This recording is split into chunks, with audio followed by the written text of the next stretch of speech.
on Otren. After combating the demon that had possessed the shrine and statue that was obviously kept as a beautiful holy ground to the goddess Ifrit, you quickly purged it after trying to skillfully and slyly retrieve the green rune stone from high above the green spear pedestal held aloft in her hand. After the statue had contorted into a snarling face and refused to give up the gem, the demon immediately came out into the water, and you realized very quickly why the current demon had been possessing the statue. Aside from corrupting the shrine, it obviously kept quite a few followers in control for those who had watched over the shrine initially. Now, with the freshly repurified hall, after a long combat and expelling the water from the current room so no one is breathing in any more demon blood or going completely insane for the moment, Kuposhek seems to have done all over again. Ramus has experienced this briefly after inhaling deep amounts of abyssal demon blood and going unconscious for a brief moment due to the amount of whispers that started to flood into his mind. Quickly brought it down and sent the demon back into the abyss.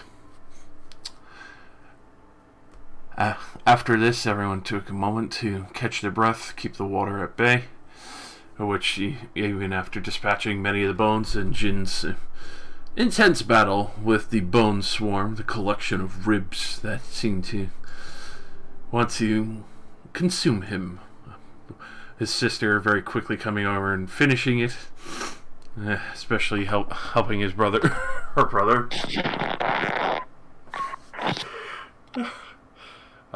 Left him in a little bit of surprise, but still grateful, we assume. I don't know why he gets surprised in these moments, but whatever. That's true. I mean, you gotta get the kill, right? A little bit. So, after which, everyone saw Kuposhek disappear, seemingly had forgotten who everyone was as he ran back towards the window that you had initially come down through. And after also spending a good portion of time looting and collecting and connecting with the Green Rune Stone and improving his familiar and surprisingly bringing it to life from the Fae back into a metaphysical body, which seems to, every step aside from fire, seems to almost purify an area and bring pure natural life and regrowth back once again. After this demonstration of the Green Runestone, Aiden is the one holding on to it for now. Jin is collecting himself and healing his wounds over as he helps collect the rest of the materials.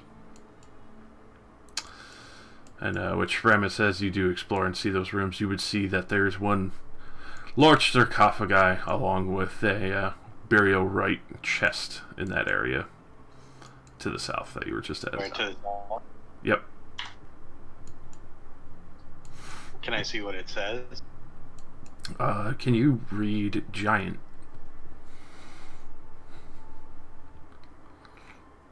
No, can anyone read Giant? Negative. I believe, unfortunately, the only person who's able to speak Giant or read it or write it is stayed ashore because they're afraid of the water. So, do we open the sarcophagi or? I do not know about these sarcophagi, but the chest seems harmless enough. Are we in the middle of our rest, or do we take it up? Basically, this is just after you guys have finished packing up the loot. You know, quickly like putting in the bags while the water is still gone. We haven't rested yet. Yeah, not yet. Ku is still missing. Obviously, that you were able to run around and take a peek at what was around the room. You can go pretty much anywhere you want for a long rest, because you still have the, let's see, the other 23 hours of water breathing. Fuck. Oh yeah, we read it. Detect good and evil or detect magic? Because I have this rod. I can do it in this room. Alright. Which one do you guys think? This, it seems an evil place. I think sensing magic would be more useful here. Alright, so I guess I You cast. have to agree that Huh? may not agree that this place is evil, but yes, it does make sense to cast a spell. Alright, so I guess I cast detect magic in this little area. Alright. The sarcophagi does have quite a bit of magical light. You could tell, especially from how much magic is on the sarcophagi, it seems to be more protective wards. The chest itself seems to only have one glyph of warding on it, and it definitely looks to be some type of spell. You're not entirely sure which one. You could take a moment to try and dispel it with an arcana, or even a thieves' tools to disarm it, to make sure that the rune doesn't go off. But other than that, in all honesty, the chest seems a lot safer. The sarcophagi seems to have a lot more going on with it. Sarcophagi seem like it's trying to keep it in or us out? People out. It's the best way I could describe it is it seems like either maybe an ancient warrior or priest that they made sure that even if someone were bold enough to come into a temple and then try and steal from it, that there would still be issue. The chest itself, it looks a lot more simplistic, even though it's fairly large.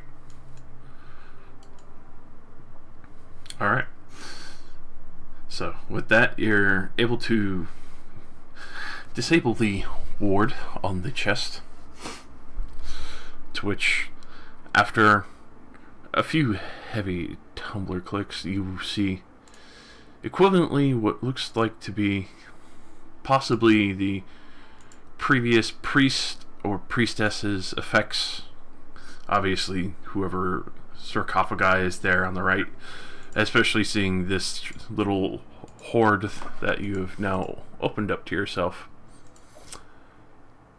definitely appears to be their last rites and effects, and also maybe possibly one of the Cloud Giant saints that have been cremated and kept in the sarcophagi beside. Snap. What's in the chest? Anything that can help towards the sarcophagi, or well, let's just start at what's in the chest. For this, pretty much it's just what's in the chest. Obviously, these are just the effects of the priest or priestess that remains. In which it says small silver mirror. That small silver mirror is like a bust mirror. Like, you look in it, it's the pocket mirror for a Cloud Giant.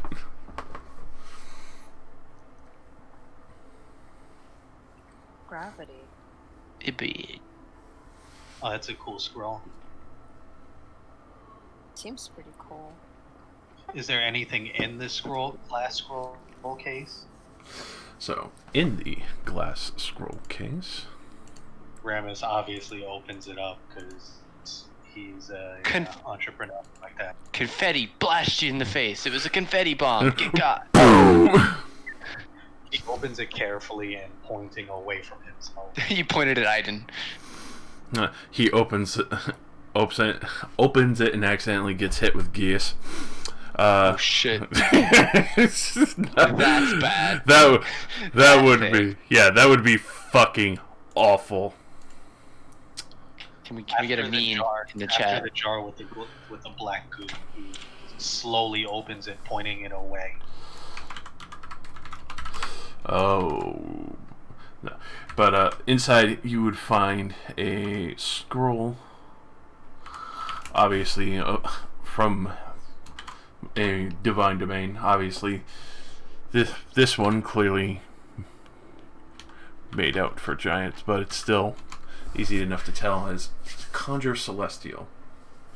I definitely seal that up very carefully and put it in my bag. The glass painted glass scroll case with the scroll in it. But you can see now that it's a good, smart move that you didn't really fuck with the sarcophagi if this is the effects of the person inside. Mm-hmm.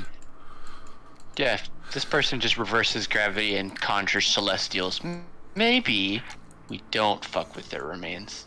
Oh my god, I feel like we're making such a smart decision.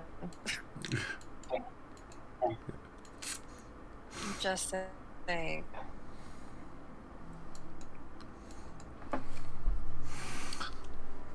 Alright, so yeah, I take that. Anybody else want the reverse gravity scroll? I'll take a reverse gravity scroll. I could come up with some nonsense to get into with that. Is it just regular iron chain, or? For that, it's definitely just regular iron chain.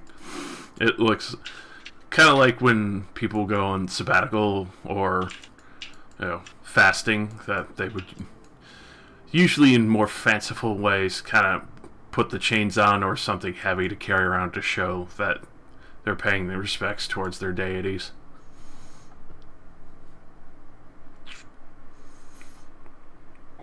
Alright, what about the belt or the coat? Or is it just like priest? For those that pretty much just priest, they are marked with the glorious and beautiful symbol of Hephaestus, the fire goddess. And with those, they are basically just kind of inlaid with her symbol cross and even embroidered with it. Alright, so I guess Feather belt. Huh? I'm gonna take the feather belt. Okay. Yeah, I guess everything else not valuable or not that valuable, we stuff into our thing. Somebody put it on the sheet and then let us know that it's on the sheet. Alrighty. I can also do it. I thought oh no, she's handling the journal. Wait, what? No, I'm only taking care of the quests. Definitely didn't pay attention because I already took the key. I will put the shit on the treasure hoard. I heard the spell scroll. I didn't hear the glass thingamajiggy. Oh well. Celestial. It's too bad Jin isn't here. He'd be on that silk cloak coat. Yeah. Probably. Is he like our pretty boy? Is he the one that's That was his nickname at one point. It was. I don't remember who gave that to him. It's been a while. I forgot too. Can't imagine. And looks at Green Feather. Hey! Whoa! Single tear Zombie falls. bird comes back. I starts crying. What's happening? Gets sent back to kill you all. That's fucked up. That's really fucked up. Just like Stephen King said, kill your family. Do it now. That was way too perfect, Nate. Do you want to know why? It's because me and May do that to each other all day. I'm sure. I've heard you guys do it. It's time to do the laundry. Do it. Do it now. Kill him. Y'all Kill him, Anakin. Filthy. Yes. Geh. Yoda. You old sponge. Fucked up. God damn. It's so beautiful. Alright. So. Star Wars. It's the most glorious thing ever. Amazing. Assuming you go for... I have a question. Yes. Does the detect magic detect any magic on these scary piles of bones that look like that the other scary pile of bones that came after us? For those, they definitely have necromantic magic, but it seems bound to the sarcophagi. Like it's their guardian. So we shouldn't fuck with the sarcophagus. I will steer clear. Sword and shrink around the bones, just in case. Alright.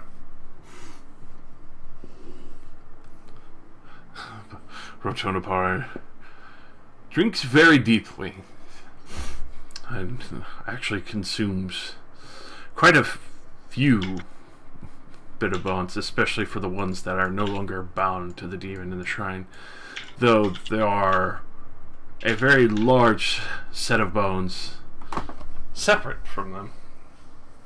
It looks almost serpentine in style.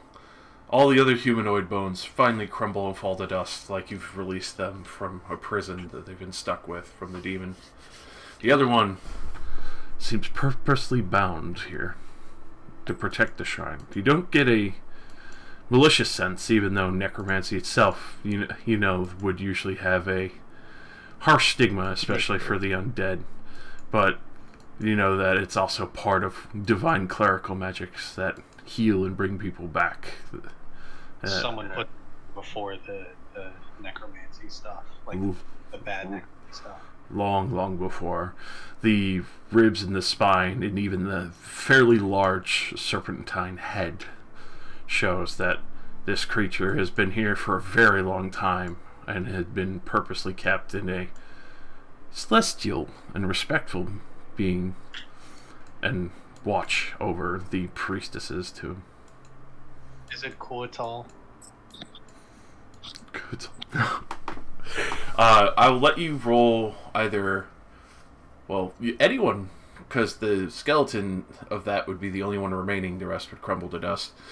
Could roll a nature, a religion, a history, or an arcana while trying to identify these bones. Each one has varying difficulties. I guess that because I looked up the celestial scroll and it says challenge rating or 4 and below, and that was like the first one that came up. It is a fair guess. I'll try with a religion.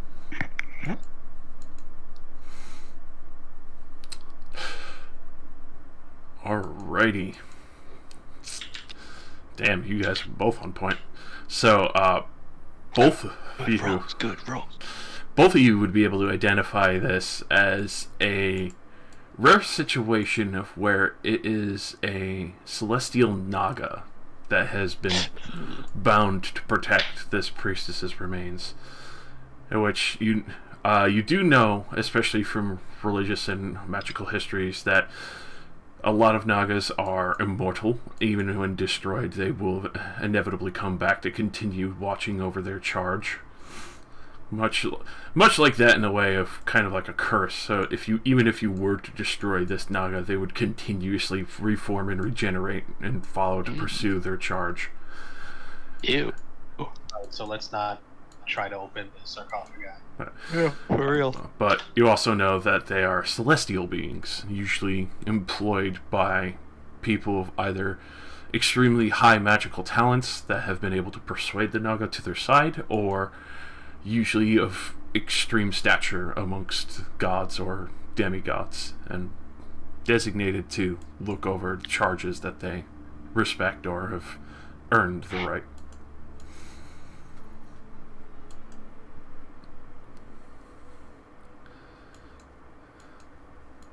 Like, it's cool and all, but I'm gonna leave it alone.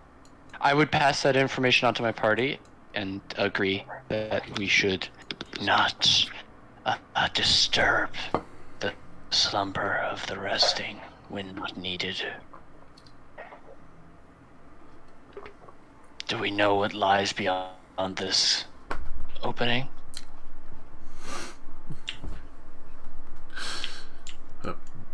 Beyond the... We find Kupo first. Kupo. Oh, yeah, he ran. Yeah, away. He went full screaming, running away, like no clue. Clearly, you were clearly able to tell he had no clue who any of you were. Oh fuck! He lost his memory. Right. Oh god. In my head it was just a fear spell. Oh no. Here or no? Do you think it was permanent?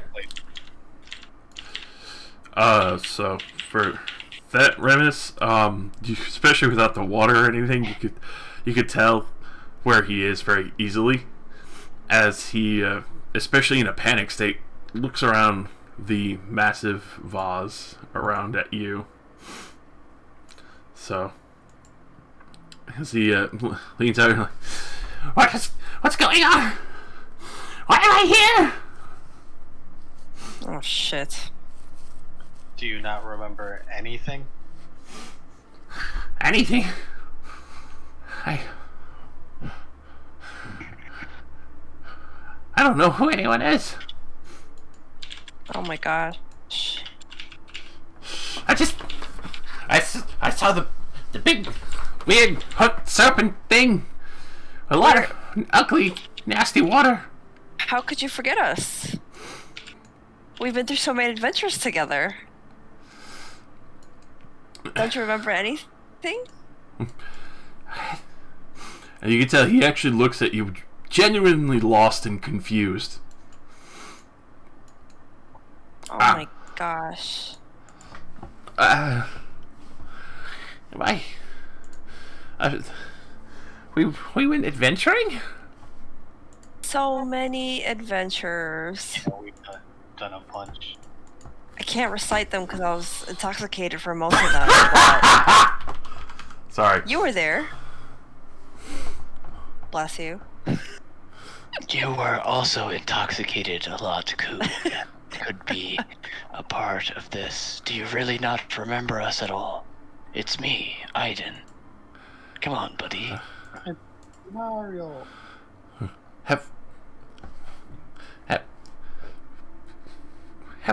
Have I been drunk this whole time? Practically. Well, you got hit with a wave of evil. Is that accurate? Ish. Kind of. He just inhaled a shitload of demon blood by mistake. Yeah. You were very badly poisoned in the most recent fight.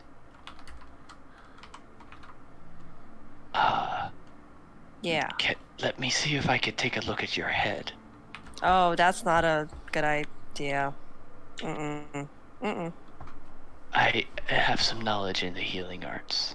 Last time you did that, it seemed like you did. I'm not taking a look. I'm taking a. I'm gonna gander. heal him. Mm-hmm. You know what? Fine, cleric. You cast lesser restoration. And you spend a spell slot. No. That's cool. It's fine. No, it's I'm competent, and we can let the clerics do everything. It's cool. I'm going to sit here and count my money. Expertise. Fuck Come you. on now. Suck upon my ass. I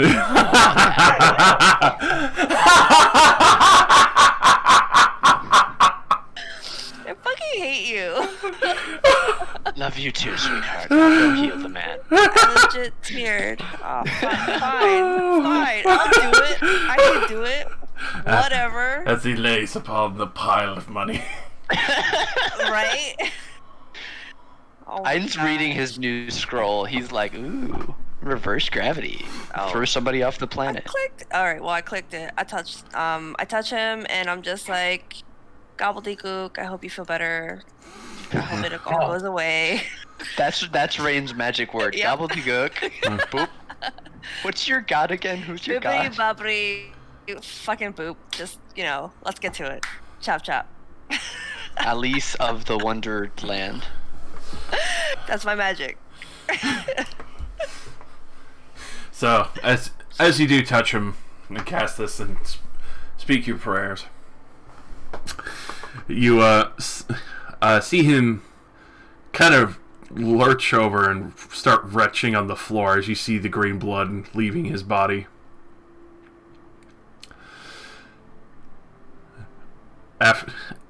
Afterward, he looks around kind of stunned, like he got woken up from a stupor. As his eyes flutter and he looks around for a moment, holding his head.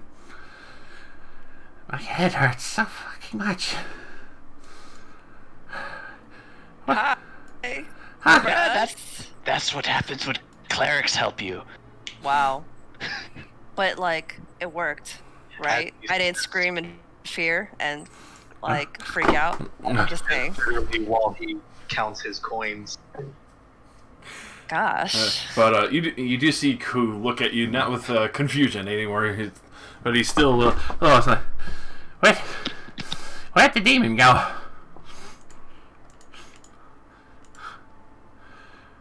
Huh? Yeah. What demon? Oh wait, what demon? You just got really drunk. Blade. You're finally awake, eh? You have to know, like, You got picked up with that thief there. Goddamn. just saying. He doesn't need to know. It's better for him. Listen, we just got shit-faced. But welcome back to the land of the living. We should get going. Help us carry all this fucking treasure. Let's skedaddle. Alright. Okay. It's a lot of money. Yeah, you get some too. You want some? You can totally have some. You see him happily start picking up gold and platinum pieces off the floor. Expect that he's gonna like start licking it, try to bend it, see what it is, etc. Check the purity. Yeah, you know. Like, is it worth the weight I'm carrying? It's wise. Salt taffy. Yeah, delicious. Let's take it home with us. The brainy depths. All right, so we're leaving. Are we going after the necromancer, or are we leaving?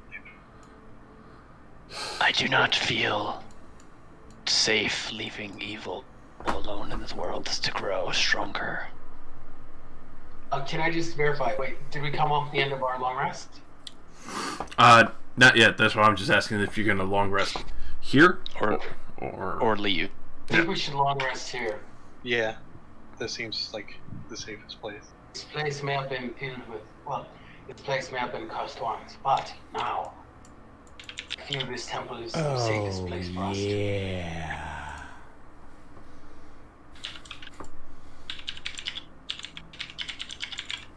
I could not agree more. Let us spend the night here. Be redundant.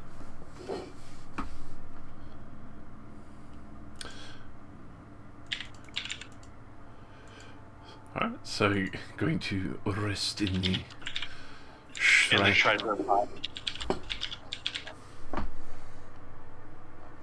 Alright. I can take watches as I am full health. I can take first watch. I will take first watch. He goes and he sits on a chest of money. I pop a couple of different balls of fire around so I can extend my vision a little. Alrighty. The water So we're gonna... will eventually wash in. Question. I'm confused. Are we actually trying to like go after this like big bed, or like I didn't hear the Have we- votes. We have 2 for staying. Two I- for staying. I vote that we go after the necromancer. Why How do you about- want to go after the necromancer? Because evil cannot be allowed to stand. Strong enough, we can clear these ruins. It's gonna be all for shit. We if can he make gets- it safe. Brings it all back. My family Adventures died too. mean Oh, God. zombies, Water. Zombies and creepo horror films, and I'm so anti-zombie. Says the cleric with Who's the- also the paladin era, you know? The I'm power just to saying. destroy undead. Yeah, literally doesn't built mean for I have it. to like them. But okay. I don't think alright. anyone here would say that they like the undead. This is the Cleric. perfect of 2 of you. Fine. Good point, I guess. Overall, we cannot allow someone that summons the dead to have rulership over this tower. Must Alright. get it again. Alright, I vote we go after a necromancer. If y'all gonna call me out like that. All right, then. You know, it's like my previous friend Vex, who was teaching me necromancy originally. He got a lot stronger. I haven't seen him in a while, though. A strange little man. What else do you remember about this, Vex? Story. Yes, we'd love to hear more about your friend who was a necromancer you lost touch with a decent amount of time ago. The whole party went plot hook. Gosh. Well, I originally came here when traveling through some of the planar portals. Initially, the spell went a little wonky. Of course, this was all after the land that I was at previously called Minkai. That was a really, really fun place. They had the big palace called the Jade Kingdom? Question mark? It's hard to remember. A lot was going on at that time. But I did learn a lot from my time living in Waterdeep. And, well, of course we were dealing with a lot of dragons at that time. Me and my Master Vex, we survived most of the dragons. Though everyone else really didn't. They all kind of died and got eaten by a green dragon. But we survived! Two, how old are you? You could see him scratch his head for a moment, because you do see like a mix of green and silver in there. Still does not trust me. What's the last age you remember being, and how long ago was that? I think I was 93. And when was that? When I went through the portal that seemed to fail. I was initially trying to get back from Minkai, going back towards Waterdeep to my master. I was going to go visit him. Do you know how long ago that was?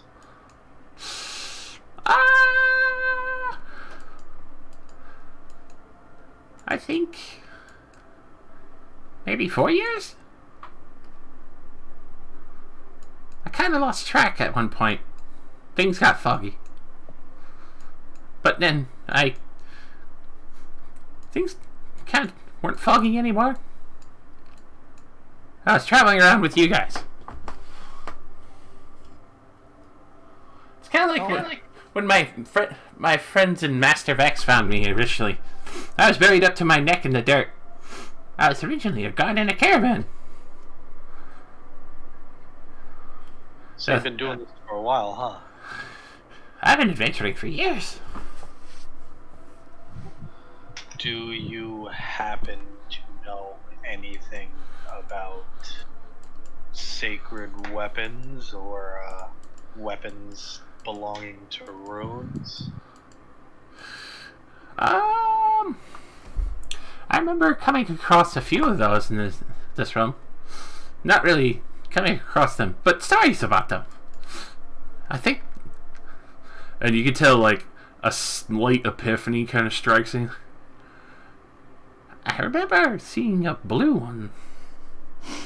I was visiting one of the towns in one of the Great Lakes here. It was really pretty. Lots of, like, I think they're called Tritons. Tritons in Merfolk. Can you point to it on a map? Of course. We have a map. We do have a map. We do. It's not in our journal, but we do have a map. We'll slap you over to the kingdom real quick. Wait, map. Woo!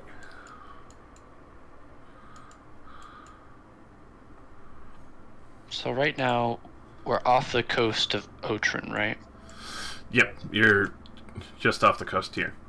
Okay.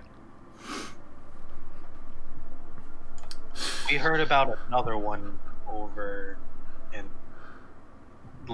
like this ish area, correct? Yeah, the more deserty area here. Did we remember what color that was?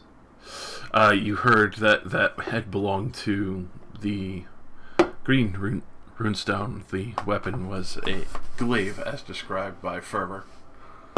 Which one? Green? That's The one. green weapon is a glaive and is located somewhere in the desert. Oh, so Dalos, I guess it won't be with the knight. The Emerald Knight, huh? He did mention he left it back at his family tomb out of respect. Do we have to head back to that town and try to take us there?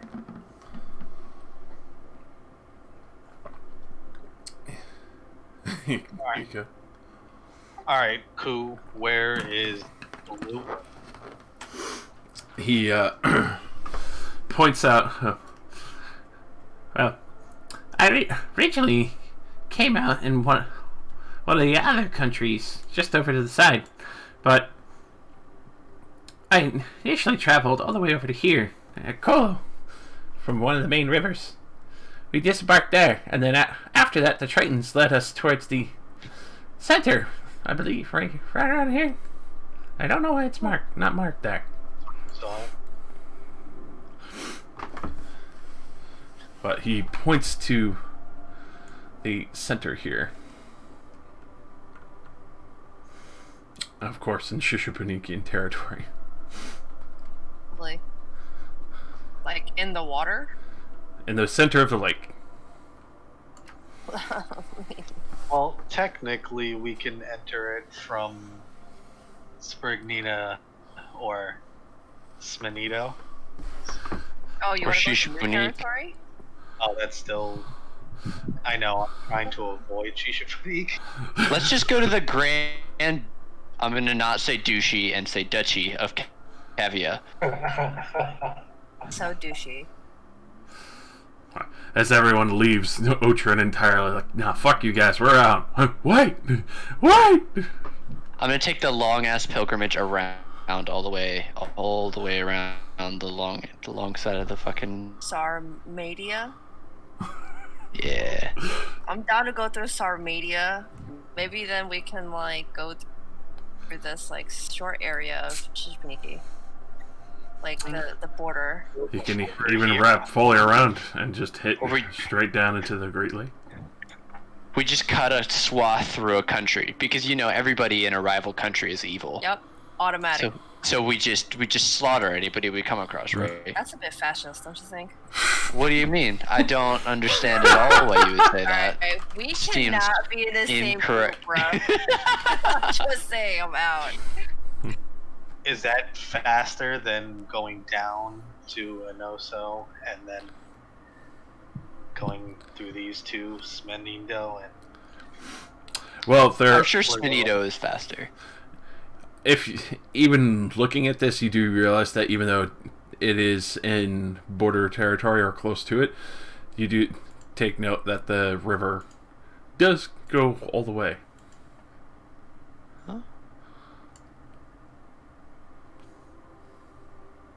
yeah, but we still gotta go into Shishupunique, like deep into Shishupunique. That was Like, gonna happen right. regardless. What are our modes of transportation? Well, currently you do have a fallen Azamar's boat at your disposal, but obviously, if you're going to take the main boat, it'll take a little bit, but you could sail down the coast effectively to one of the main river mouths here. And even though it doesn't look like it, this does inevitably reach up to Connect. yeah, and Oh, we still be going through Shishpaniki territory. eventually, I mean, we could acquire some or you could take an even slightly further route, moving from here.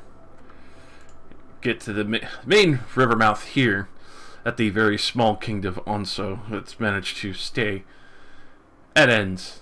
Go all the way down here, which very thinly connects, and then work your way up from Smendo, which Shishupiniki wouldn't have really much access because it would be right on the border war between Smendo and Shushapaniki. Yeah, sure, but what he's not telling us is that the tiny country has like dragons. Okay. Well, you were forewarned that they did have high magical prowess, which is why they've been able to keep their own foot and ground here for so long. Fucking magic users. Fuck them. Did you clarify whether or not Berzio and Smendo is friendlies? Menindo, he said, is having like a border war with Shushapanik. Was it Menindo? Yeah. So Bluruzzo, Otren, basically the four provinces are at war with each other. Bluruzzo's not so worried about Otren. It's just going into Otren for the resources that it knows it has. Smendo is trying to push Shushapaniki first because they know that they have more of the religious factor, but also still pushing the Otren border and keeping Bluruzzo out, while Bluruzzo is pushing Otren just for small resource caches and then pushing hard into Smendo, while most of their forces are trying to deal with the religious cults that come for Shushapaniki.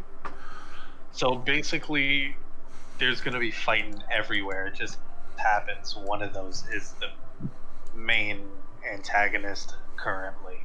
And Otren just getting slammed. Yeah, I think we're gonna sounds like we're gonna have to fight through everywhere. Possibly. So maybe wouldn't it make the most sense then to go through Anso? Well, I was gonna suggest going the southern route, because you're saying Blurzio or whatever is like pushing into Smendo, right? Which means like there's already some type of directional flow happening there. We can kind of just like military bypass. Well, we're not of Smendo, right? So they wouldn't really look at us as enemy, whatever. We could just be like merchants or some shit. And they're like they're at odds with trying us to too. get out. It's the same situation as Shushapaniki. They're just less aggressive. It's That probably sounds great. I agree with you. I do still agree with you. I just let's make sure we got our shit straight. Okay. We're just the ones that they're the ones with money. Mm-hmm. Right. They're like the Lannister country. Like they paid for all the mercenaries to kind of grow that up. Yeah, and they have the shores to keep getting more mercenaries in. which one? Lerzo? Yeah. Oh, This is the merchant section where it's high capital and lots of fucking money is put by so aptly for basically being the Lannisters, where it's like if they don't have enough force, they buy enough force. They're the ones who initially sent their ogres to take over the lumber yards and such because they knew that Shushapaniki would be busy and they could catch them on the back foot with Twin Kaboom and their siege ogres. So they're like the mob. we took care of that guy too, so they probably won't like us. So maybe where we was can the push green through one Shushapaniki again? then. I mean, maybe straight is the best way. What was the green one? Shortest. The green weapon is somewhere in the desert Yeah, it's way over here. by Campo. So it's probably easier to go here than here. Oh, interesting. I thought you were gonna suggest Go to the lake first. Yeah. Yeah, because that's a straighter trip, and that's like That way we're only crossing through two countries as well. We go only through Shushapaniki and only through Smendo. We're not going through like 3 in one trip. yeah. But I agree. I believe that makes the most sense. Spignino? Making Nindo? Smini. Who do you have you seen any of the runes by chance? And I show them mine that look like Blue this. one, right? It was the blue. Oh, over there. Yeah. This is what I'm asking about. Spignino? Spignino? What's their story? So for them, they have been at peace with Otren, or well, the country itself. And actually, Switzerland? what was that? Is it like Switzerland? It's just neutral? not really neutral, but at the same time, especially with the king dying and 4 sections of the country completely at war, they're not about to step in and just start throwing people and other lives away, especially with the Grand Duchy of Kavia at the north end, and also the Diocese of Vala at the further western side, and also the much more intimidating large piece and continent of the Kingdom of Marlia, as since they've been kind of the border sandwich in between everyone, they've also had to depend on a great deal of peace and balance. They have not had the greatest of times keeping their borders and have been crushed out quite significantly. But the only thing that... So you saying Spignina is, like, not aggressive and Marolia is friendly? Basically, they're not aggressive, and definitely a lot more friendly. You could see, especially here, that looking at the further western coast here, the main trade river that runs straight through to Otren, which obviously they've made some minor trade routes available for other ships to pass through fully, is completely controlled by Spignina as well. So obviously a lot of trade ships and other such go through Spignina, get taxed, or even better protection. They are pretty much kind of like a trade capital that's built up on most of their supplies, in which anyone who does travel there would find out that they actually have quite significant jewel mines there. Okay, and to be clear, the necromancers in this area and the weapons down here, you said? No, the necromancers in the same ocean that you're currently at right now, just outside the tower. Yeah, a blue weapon is in the lake over here or whatever. Oh, or was it the green is down here? Yeah, down here. I see. Oh, did Ku point out if he knows any more runes or anything? So for that question, let me just quickly plop down a name real quick for what the city is called here. Because if it's those two countries aren't like aggressive and we need to go to the desert over here anyway, would it be easier to just go through those two countries? Spignina? Yeah, and what's the bottom one? Marolia. Marolia, there we go. So That's what I was trying to ask, but it seems like that's just gonna be like super out of the way then. Because like whatever it takes to get across, like just from Otren to Shishipaniki, is definitely gonna be at least like a third of what we would be doing if we went this way and that way and that way. But that's what I'm saying. We go to how do you say it? Skydori or Skydor? Sidor, thank you. We go there and then we hook that left into Spignina, then down Marolia to get to the desert instead of going through Shishipanik and coming back through Shishipanik and then Spinido to boring places. Then I will agree with that. I just asked, this river here runs between Otren and Shishipanik. Is that neutral land, or does that fall in one of those lands? that's basically a neutral section right now. We considered taking a boat downriver and to Rokio Bor, and then and then continuing to sail down this river down into the desert, because isn't the desert where we need to get to? Oh, sweet. So we can do this, that, and then come down. Yeah, I mean, ideally, I'm just wondering, if we could like charter a ship. I mean, if it's neutral territory, money talks and we can defend ourselves.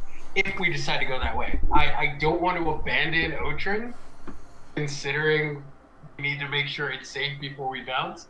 The last thing we want to do is go on our mission and be like, come back to the ashes of Otren.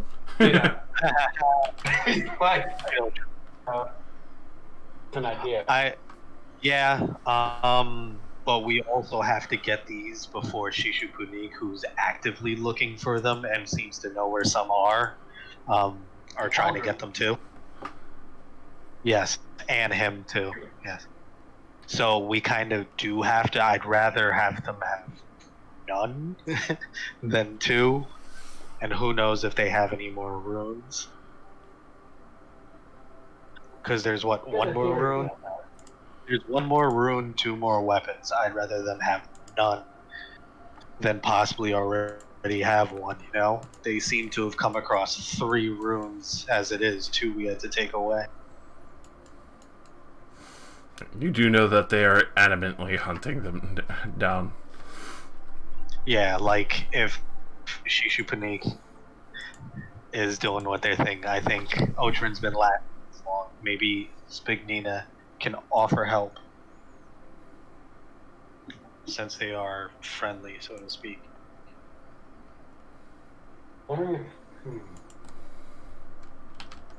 And we can go down, we can...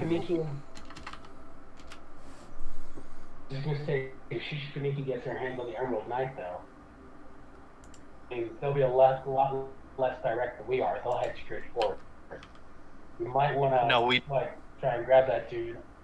We do have some quests to turn in that area, so why not head there? But get some XP. But I still ride the river through to here. And then we can... I just trying to avoid wandering through the desert in unfriendly lands, then go through Marolia and then up. But majority always rules, so I don't know. I think the route you were describing earlier from Otren to Shishipuniki and then through Spignina and Marola made the most sense. We're obviously going to come across things that are trying to kill us because it's D&D.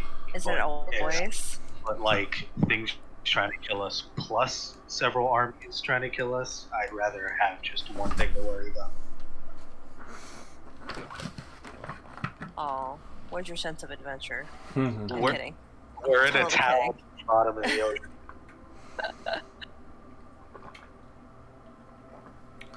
Yeah, you guys are pretty well hidden right now.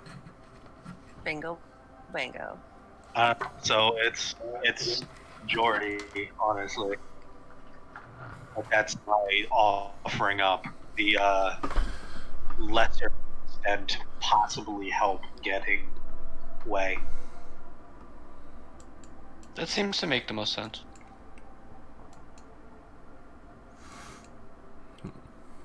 And also, to the previous question of seeing the runestone itself, Ku will actually tell you that he has seen it, and it is fervently worshipped by the Tritons and merfolk there. It is in one of the major temples at the center of the city, and illuminates the city in a beautiful, radiant, soft blue light, as if it were always protecting it, and it is kept under heavy guard and watch.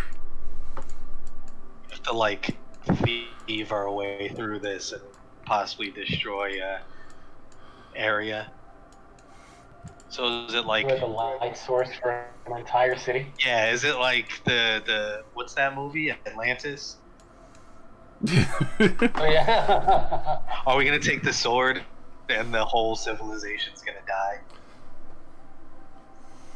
I'll have to find out. Is this thing above, on, or underwater? Underwater. Oh, another one of these? Great. Yep. It's probably gonna rise up. It's an entire civilization that, obviously, within the border of Shishipuniki, but obviously by the descriptions of it, obviously fits very well, as they do have fervent worshippers of their runestone. They don't really look at it as a weapon, per se, but more of a blessing or a boon from the way Ku's described the shrine. Okay, I thought that's where the blue weapon was anyway. Are they both together? Assumedly, but Crew's only seen the blue runestone as he describes it to you. I'm sorry, I just want to be sure. You're saying that's inside door? Mm-hmm. That's why I meant saying we go there first, because we can follow that neutral trade route up to it, and then go through 2 less shitty places coming down to go to the desert, because I'm not wandering through the desert.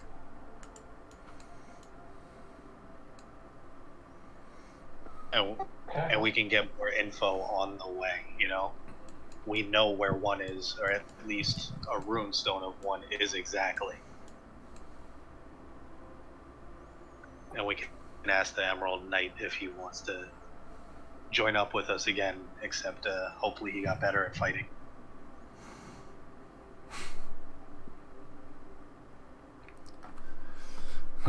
Meet up with him along the way. Do you still suck? No. Alright. Cool, let's do it.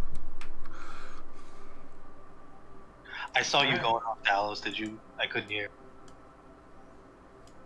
Oh, no, I was saying I agree. It does make the most logical sense. Alright, anybody else, or is that what we're gonna end up?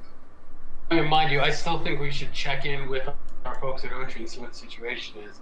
But that's on the way anyway, because we're coming from the coast and we've got to cut west anyway, so done and done. We got gifts for the giant, we got gifts for the blacksmith, and to see if the giants help the blacksmith. And then we gotta go check the Emerald Knight and Commander Zhang.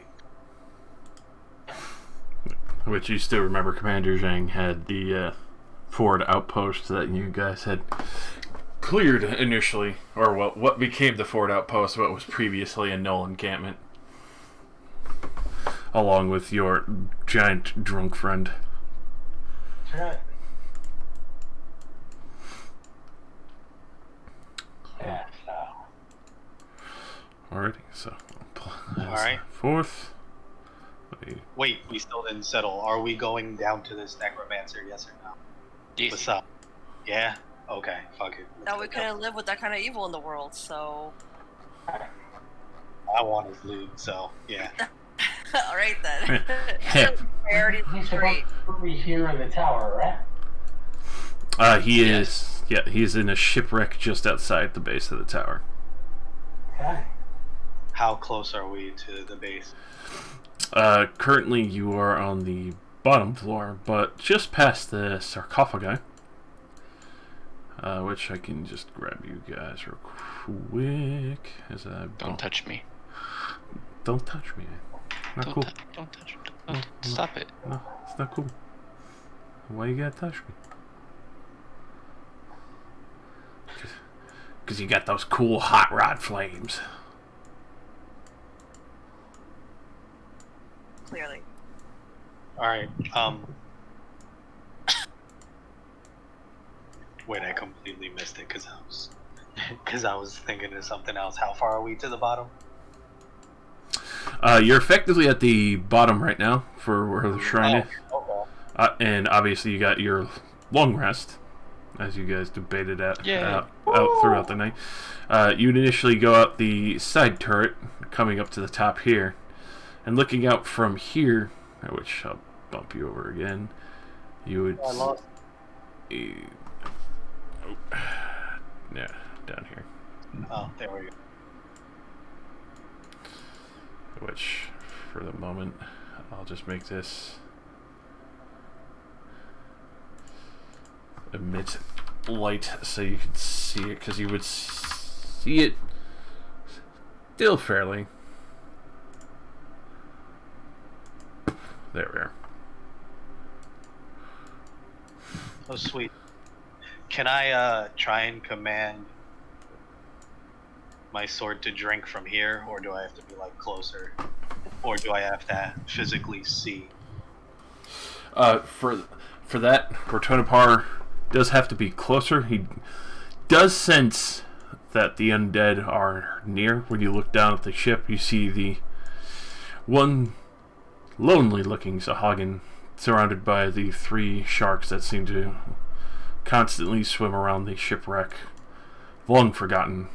He's clearly started living out of these crates and other such areas of the broken and shattered ship recently. Does not look like he's been here too long, but long enough to make his presence known to the other creatures in the waters here. So is that our necromancer? It definitely is. This Rotodapar will tell you that he has the stench of death and necromantic energies about him. What's he wearing? Currently, he is wearing coral shell armor. It looks like 3 previous skulls of Sahagin that have been picked clean perfectly to pristine order, as well as holding what looks like a coral staff that has been wreathed in glowing, in glow coral, giving it a almost eerie, iridescent, soft, yellowish tinge light to it, like if it were eyeballs looking out from a tendril or vein. Gross.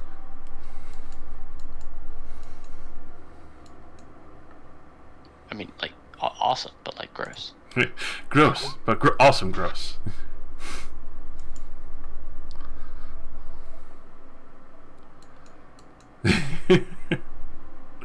I'm just regaining my charges.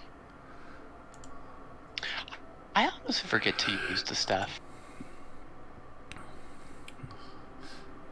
Is there anything off about the sharks, or are they just circling him like prey, but they don't want to get too close? The sharks seem to circle pretty much. Well, let's see. Actually, roll me a nature real quick. DC's not too high as you do look at them.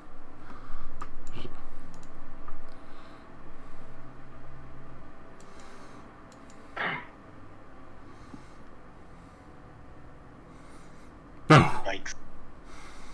I see there's sharks and they're in water. Yeah. Sharks.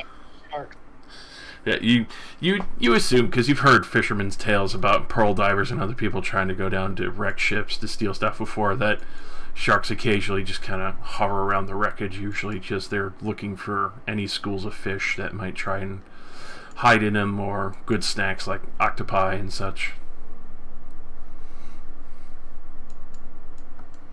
Can any of you druids tell anything about this?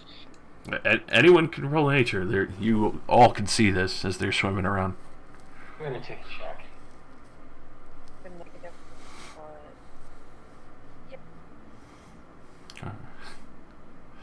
Oh.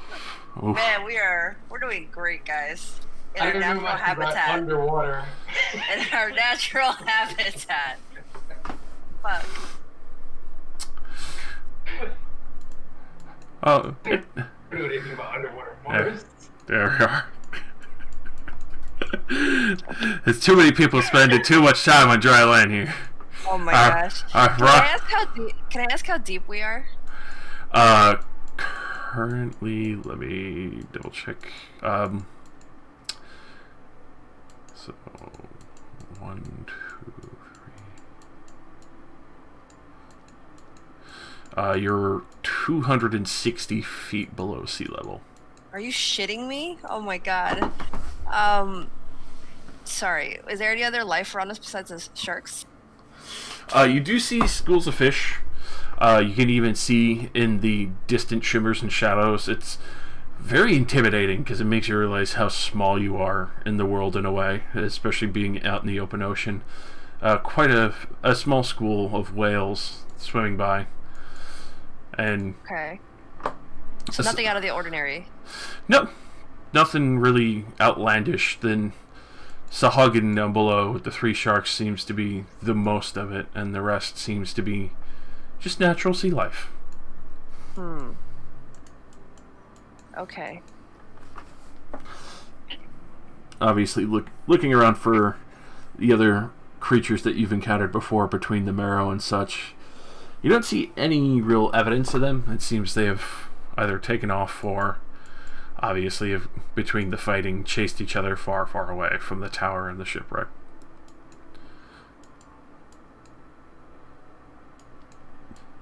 but where was it? I didn't. Mm-hmm. Thankfully, at least somebody got fucking over 11.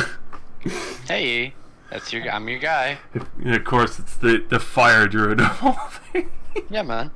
Yeah, man. I am first in all nature. I just know when things are sick from the world and need to be purged.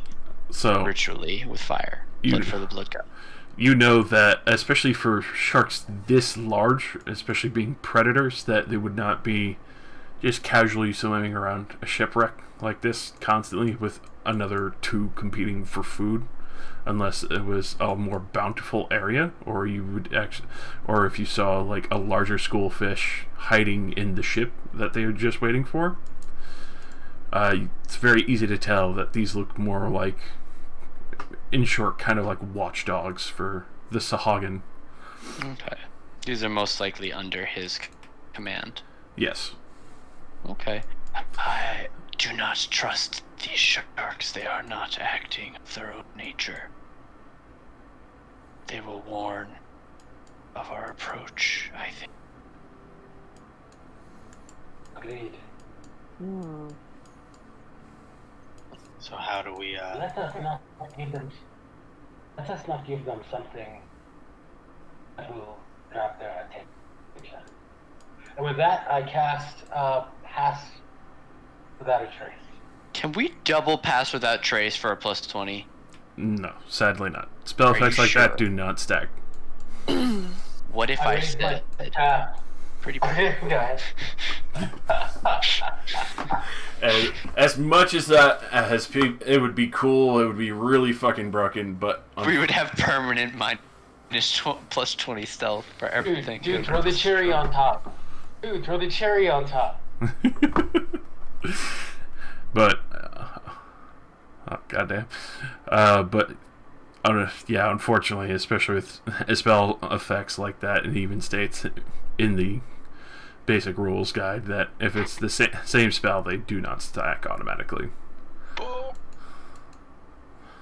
Pretty much raise the staff and cause like almost octopus-like ink to sort of obscure us, or something that, like, you know, I don't know, because sharks don't see in color, do they? Roll in nature. Whatever it is. Just nature in general. Yeah. We're all just covered in seaweed. Actually, yeah, like a net of seaweed. Branch it out. Soft shimmer of the seaweed coalescing around you a little bit more, along with the silt kicking up from the seabed floor to kind of fog the area. Not enough to bother you guys, but to obscure you from vision of others. So obviously, approaching this closer, the sharks are obviously a lot further up, keeping an eye out. Go ahead, for those getting closer to the necromancer, roll me a stealth, obviously, the plus 10. Which could be a woman. What? How would you describe the lighting? Oh my god. Oh That's no, ridiculous. only I get it. Well, you get plus 10 to that, so. Yippee. Would you describe Thank it as God. dark or shadowed? I would definitely say it's shadowed. Even though there's light down here, it's still dim. Cool. Then I have advantage on this check because of my cloak. Nice. Stuff. 23. Excellent. Yay, my boots of elven kind coming into use. Whoop. I am not scared. I think everything's gonna go just fine. That said, You don't sound convincing. armor up. And actually, I try to make sure that if I go, I'm going in a direction that's not far from Aiden, but keeps him within range of my stealth. But at the same time, if these things decide to attack, they're not going to get both of us. They'll only get they'll only go for me, provided I miss this throw. All right, stealthing it. I invited you all to follow, otherwise you're going to lose the area effect. Koo's got a fucking 40. 17. Alrighty. What does a 40 even look like? He doesn't even give off ripples. literally walks through the water. You don't even see it glide or anything. It's like it's literally parting for him, and then he's just gone. Jesus fuck. Form of water in an ocean. Alright, that's Jin's. He's doing pretty good with the talent 26. Alrighty. So, you guys are easily able to actually pass by the sharks. And Can we get up to like these rocks over here? you could pretty much place yourself anywhere you want surrounding the Sahagin. Can I, if I ask it to drink before we get his attention, will that get his attention? What? If you My ask, soul. Yeah. I'm trying to get rid of as many as we can before he brings something back to life. Alright. So, for that, go ahead and let's see. I believe it was a wisdom last time for when you tried to train. So, go ahead and roll me your wisdom real quick. Rotonapar, as he now feels that he is close enough to drink the necromantic energies that are there. He does whisper to you that whatever he has bound is hidden in the silt underneath him. Just a wisdom? Yeah, flat wisdom. Really? That's like my second best stat, too. Fork. Let's see. Actually, I'll bring everyone over here. Don't split the party. Alright. So. How big are these pieces of coral? I was gonna say, can we take full cover behind them? Behind the coral, easily. Brady, you coming? Am I close enough to do it from here? For this, you are definitely close enough. Go ahead and roll me a d20 plus your main stat for your Blood Hunter. So roll d20 plus my strength. Yes.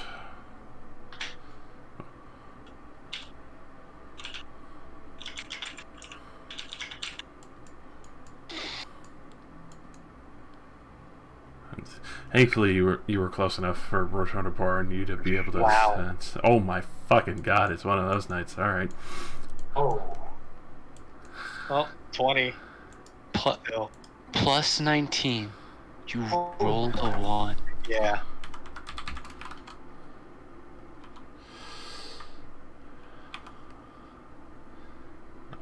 Yeah, like a 1. Jesus. Alrighty, thankfully, especially since he's not a fucking lich, that his magical energies are not as strong. But you do see that 2 sections of silt near the Sahagin, here and here, suddenly start divoting down like something collapsed there. At that point, you do notice that the necromancer very quickly picks up his staff and looks around, curious as to why his magic just failed. And actually starts walking over, and you can tell he's doesn't see you. He's on like full fucking paranoia alert though, as he starts to go over and sift around in some of the oceanic silt, trying to see what happened. As you do see him dig around for a brief moment, he pulls up what looks like a pair of shark jaws, just the bone.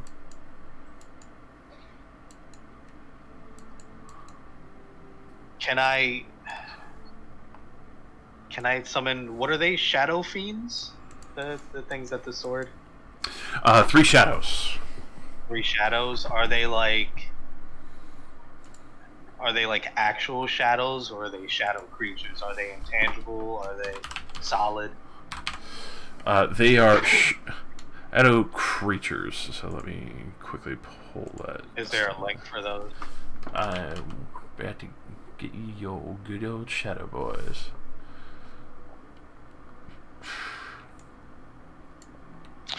I would also like to summon octopi, which I can do on my own, but I figured you'd want to know. Thank you. And because I'm a nice person, I already used the charge of protection aura from my rod. Very nice, very nice. So everyone gets a +1 to AC. Oh, nice. How close do we have to be to you? 60 feet. So, oh, okay, that's not bad. So everybody, I guess, tight formation-ish. Each. Oh, Hey, and +1 to Josh, saving. we update our AC like on our character. That reflected, or are you automatically taking that +1 AC into consideration? I've been manually adding it and subtracting it. But... Yeah, so long as you edit, because just for a quick check, I just click on you guys, and I can see your ACs in the blue bubble. Okay. All I'm right. just gonna add it right now, and then I'll take it out when I'm done. Does this does add to the octopi's AC, right? They're friendly creatures that are friendly to you. Yes, they do count. Even though they are summoned, they are still friendly creatures to you. Dunk. I would like to summon a king shark. Or reef shark. Alrighty. Hunter shark. No, sorry, the hunter shark. Hunter sharks, baby. Got the staff here, I just don't know how to make a token up here. You can go to the PC Big Book of Beasts and drag it from there. Shit, is this lightning sword Let's drag it up. 8 damage to drop me from Can you drag 60 it up? to 60? Yeah. Hold up. Let me just give you control of the reef sharks real quick. I'm sorry, the hunter shark. Oh, hunter shark. Alright, let me get...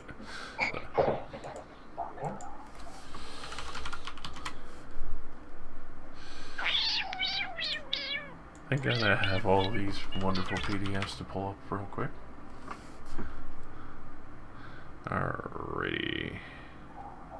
There you are. Oh yeah, so shadow creatures, right? Okay, cool.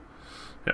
So where would you like to drop your shadows? And I believe you should have control of those. There you are. You can place those wherever you want, 60 feet from you. So you can allocate where you want the shadows to go.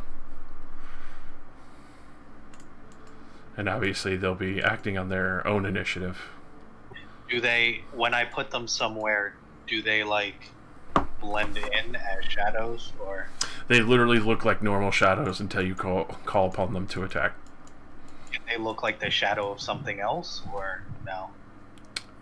Pretty much they could look like the shadow of the shark. They could look like the shadow of the ship, blending in anywhere. They're looking like the shadows of these crates and the ship. Alrighty. And even his own shadow. As everyone starts to realize how haunting Rotona Par really is. It's a little bit spooky, a little bit horrible. Yo, I'm trying to make this quick. We've got traveling to do. It's true. Alrighty. So you're gonna summon the octopi and the sharks right there? Yes. Alrighty. Well, guess we're ready for battle, because that's probably pretty close. Yeah, he's gonna immediately take note of that between the magical weave being used, and also he does have his own arcane wards for when magic goes off around near him. And he does not see you yet, but he does see the octopi and sharks. So he Should I only have rolled once for the octopi? Probably. no, both are on their own. Okay. Do I roll for the shadows or no? Yes, you have full control of the shadows. So whenever it's their turn, you allocate when they attack. And obviously, you can see why you have 3 of them for the moment. So do I just roll initiative 4 times then? Yeah, just click on each individual one and roll initiative on each one. So, especially upon approaching in the summoning of the sharks and the shark and octopi, you do see the Sahagin quickly turn as the eyes on this staff alight even further, as he clearly is making the arcane energies flow through them, and calls out in Abyssal. Does anyone actually speak Abyssal? I thought someone did. Only on Tuesdays. Not I said to fly. Oh, no, Jin does. I think he does. I think I do. Yeah, I Someone believe. can speak heaven and hell. I can't remember which of them.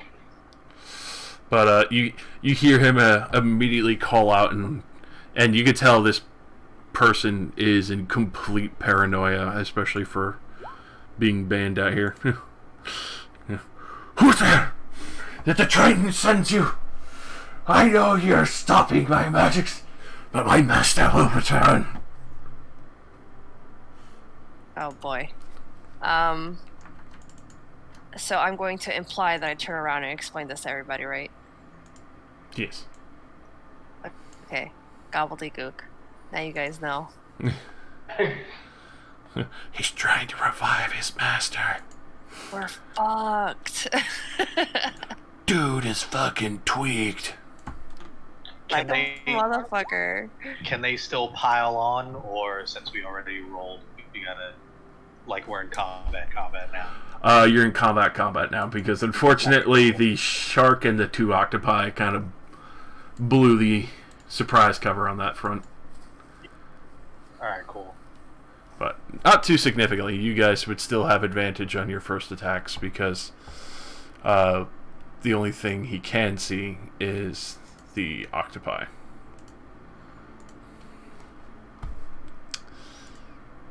So a shitload of initiative.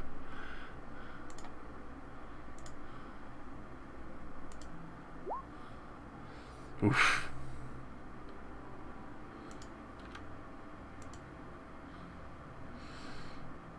Alrighty. It's the Kupo Shake.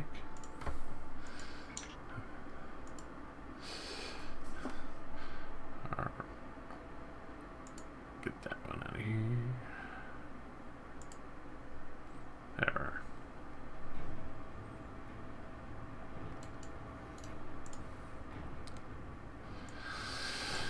So at this point, Ku is going to take a moment to avoid being seen. Quickly move around to the back sections of Coral. And he's going to continue his stealth as he looks for a better opportunity. Also keeping an eye on the sharks for the moment as well. Then Aiden. Alright, he we does are... not see you, so you still have advantage. Okay. I cast fire. No. Is he wearing... You said he was wearing, like, robes. Is there any metal? He got, like, a breastplate on. Or, like... He does not. All of his clothing and his armor is completely comprised either of seaweed, sea life, or coral. He's wearing a full set, effectively, of coral armor. Okay. Would you call him a plant creature or magical plant? Unfortunately not. Alright. Well, I'm going to still cast Blight on him. Alrighty. Could he make me a saving throw of a DC 18? He will try.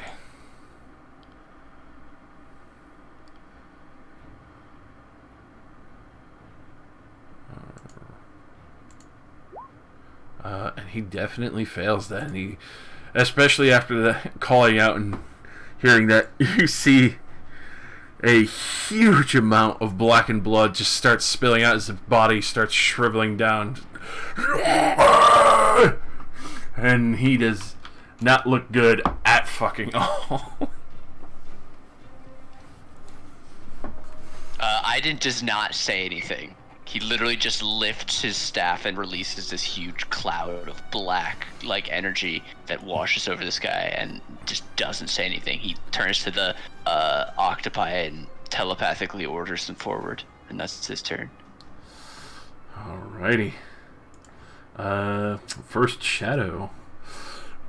Will it do Remus proud? Yeah, obviously, the shadow pops out and attacks him. Has advantage. What's the,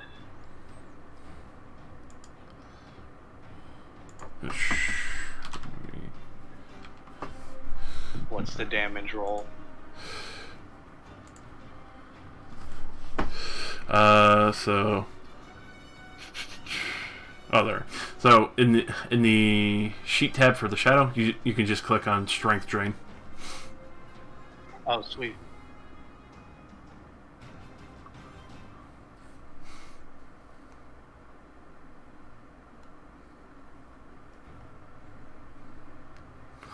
There we are. Alrighty. So that definitely fucking hits. Oh, I hit it twice. Whoops. The first one is a huge amount of damage. Just fucking literally starts shriveling before you. Go ahead and roll a d4.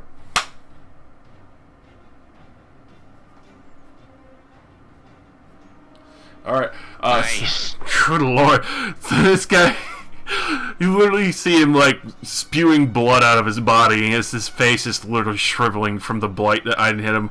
The shadow comes up and just like jams a hand through his back and starts squeezing his heart and sucking the life out of him as you literally see his muscle mass get reduced even further, losing 4 strength from his score. Kill him before his turn. Kill him before his turn. Oh, nice.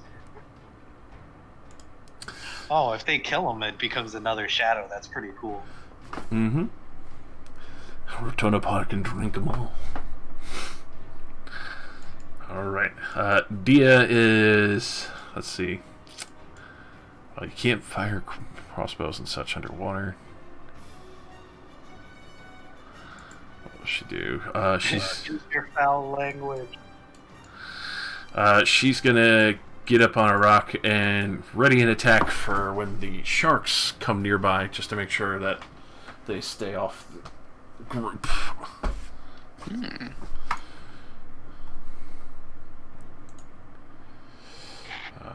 This boy. Giant shark. So this boy... Well, let's see. There's the shadow and Aiden, but it doesn't really see the shadow because it literally just came out of its master. So unfortunately, well, actually no, never mind. It's gonna go for Dia because She's on the rock. yeah, she's on the rock. So he's gonna swim down full dash to get up to here just to get next to her, and then she's gonna That's super fast. unleash her Well, it's attack. Dad. They're also sharks underwater, but that was Right. big as hell. Fucking megalodon bullshit. Hey, Sahagin telepathic ability is a right, bitch. Alright, so she's gonna make her attack towards the shark with her sword, and unfortunately miss as it does glide by. Low roll. Alrighty, Thalos, your hunter shark is up to bat. Alright, send it. Wait, hold on. Actually, let me make sure it can actually make sense. I can go the distance.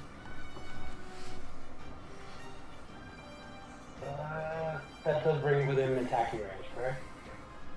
40 feet. That's its movement. For For the shark, yep, that would definitely bring him within range of the swim speed. Alright, since he's already wounded, the shark is going to attack him with advantage. Yeah, blood frenzy.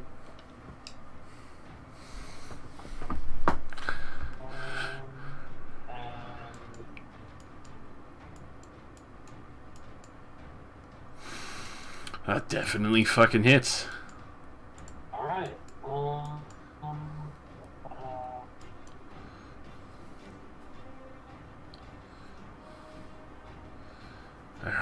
Piercing. Alrighty, so especially in an weakened state and being hit so heavily, how do you want to do this? Nah. The hunter shark. I mean, the hunter shark. It's not. Is it as big as a great white, or a little smaller? He's a young great white, effectively, so he's still a nasty 12 feet.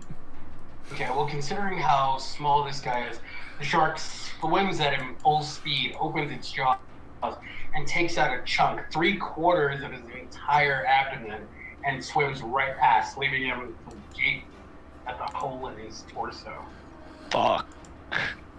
So, especially with all that blood spilling out what's left of it, just immediately lets go of the staff, goes completely dim, falls down, and he very guttural sputtering. You hear him, "Sorry, master," and just into the silts of the ocean floor. Can I drink or no? You definitely can. So I take his motherfucking soul. Lurping it up as Protonopard drinks it. Hear the soft wisps and screams, but his soul is purged from this world.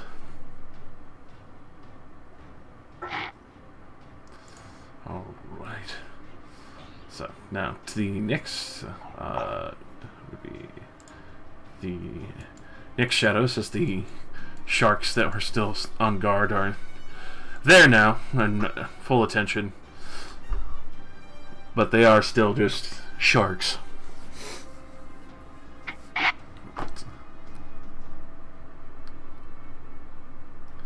So, which the shadow would definitely be able to move up to the shark if you want them to go after that next, Rams.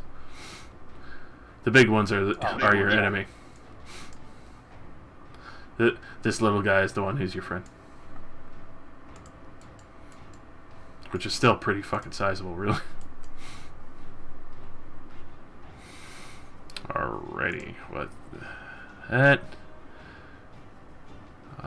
The 13 will hit because it would be advantage because they are just coming out. So go ahead and roll a d4.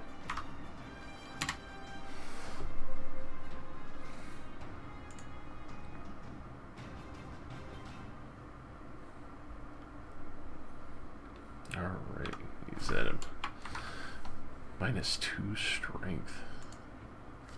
That's really cool. Yeah.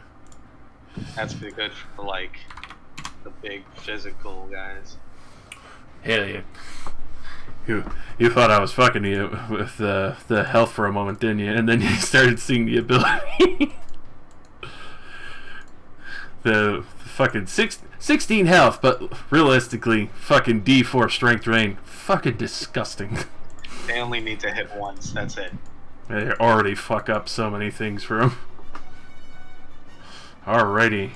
Ramus, your turn. Sharks are coming in.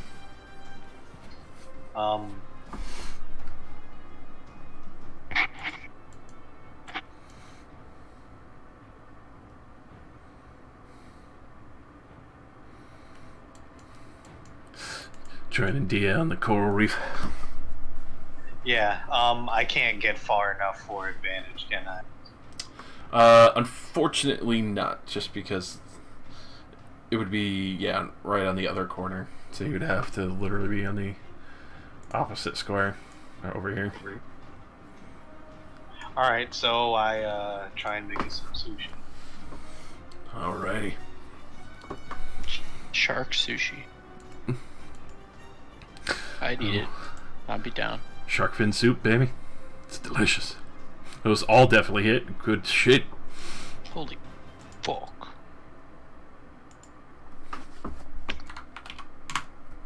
That plus 12, every time I see it, I have to double take. Oh, fucking mind. So you start ripping chunks into this shark, and you can tell there's a good amount of blood spilling out into the water, but it still is looking pretty hardy and angry at this.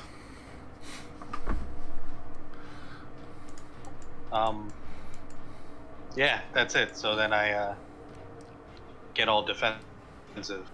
Alrighty. Dude, why you coming at me, bro? Fuck you. I'll bait you up. Oh, sorry. How dare Oh you? man, it was one time. It was one time. I'm sorry I didn't get her name. It wasn't that big of a deal. What is it? Tashonda? Keisha? I don't fucking care.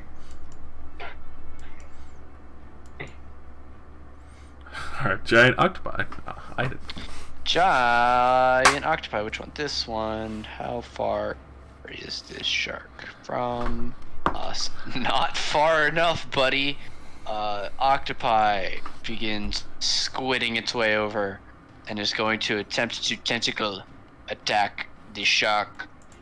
Does a critical failure hit?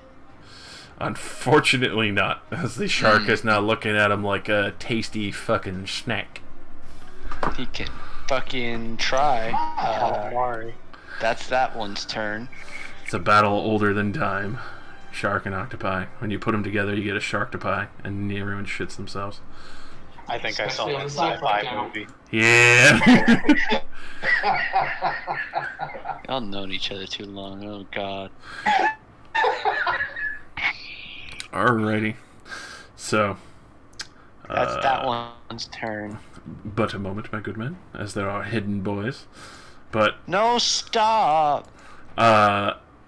for the two that were not drank by Rotonopar initially, you see the silt get disturbed for a moment as it burrows through the ground.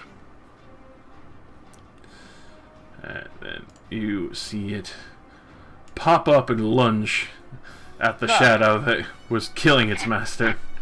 A golem constructed purely of shark.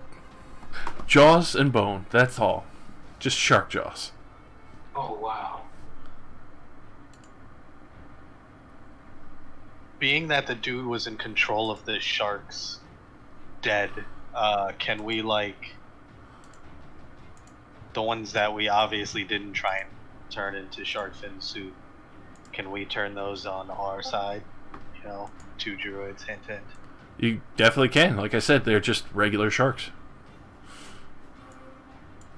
And especially without the Sahagin there anymore. Also, just for good reference. I hate that. So now you understand why he pulled a pair of shark jaws out of the ground when his magic failed. Alrighty, so this would have... Oh, it's only one? that you could see. Oh. So it's going to natural 20 the shadow. For a measly... What was it? 8 damage initially, and then the claw attacks from his jaw arms, which will be at normal because it made its first attack, which will hit with a 20. And that shadow will pop as you see the shark jaws quickly lunge up, grab onto the shadow as it's magic to magic because of the necromancy, and then immediately quickly swipe and pop this shadow that initially drained the necromancer. As it, I imagine it pops like a balloon, but... yeah, just shadows dissipating in the water. And then you see the jaws kind of shuffle around and then take note of the other fellow shark that is there. Alrighty. Octopi number 2, finally. Octopi number 2. Well, I don't know if anybody can guess. We're gonna head right, gonna squid our way right over here. I named this one Freddy. Freddy gets a 20 to hit. Oh. Definitely fucking hits. Okay, and now it is grappled. It's DC 16 to escape and 9 bludgeoning damage. Alrighty. Shark is not having it. He doesn't like it. Motherfucker. Alright, Rain. There's shark. There's undead sharks. I want to go after that boy over there. That one's friendly. That's your What? friend. The big boys are the enemy. Oh no. Are we gonna try and take those sharks, or are we trying to kill them? I can cast animal friendship with my staff, but my turn is not yet. Rain? Yeah. There is the undead shark jaws that are over here. I don't know. Something about the undead. It's just not really welcoming. Yeah. The life cleric doesn't want to fight the undead monster. This I guess is that why makes I sense. have a phobia. Alright. I don't like it. No. I don't like Just use it. your gem, purify it. Just one shot it. I could try. This is not gonna be good. Believe in you, Ray.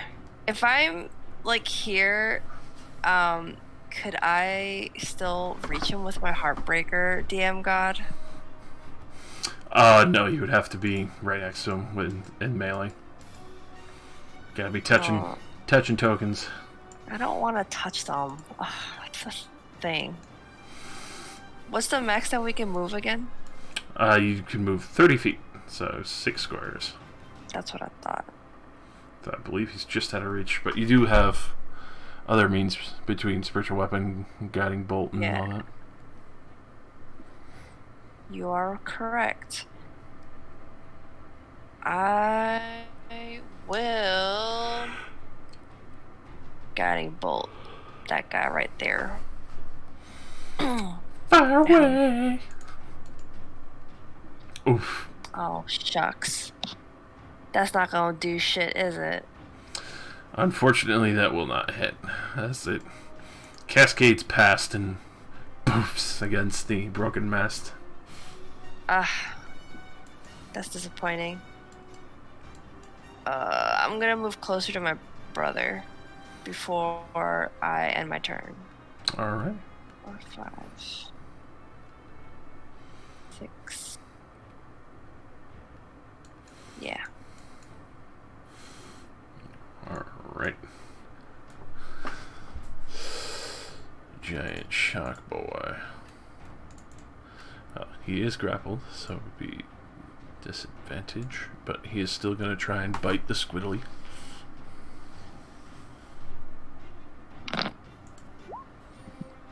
Natural 1, so he does not, as he just squirms violently trying to get the octopi off of him. Suck it, bitch. Alright, third shadow. Still has advantage because he has not gone yet. Then he rolls over to Bone Shark. Bone sharks!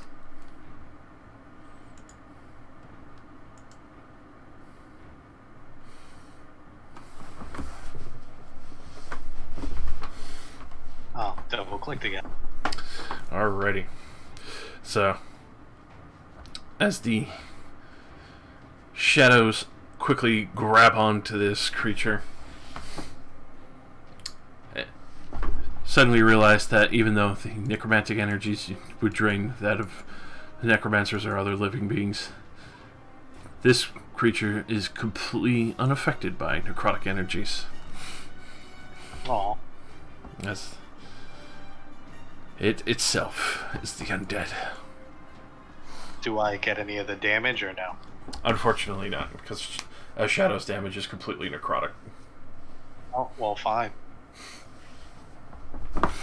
I guess he just serves as a waste of a turn for this thing.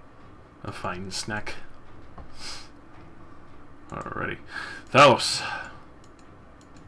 All right. Alright, I'm going to... Let me see. This shark is already entangled, so that's not a problem. I don't think... You guys are already in... Has anyone actually attacked this shark yet, or did it attack them?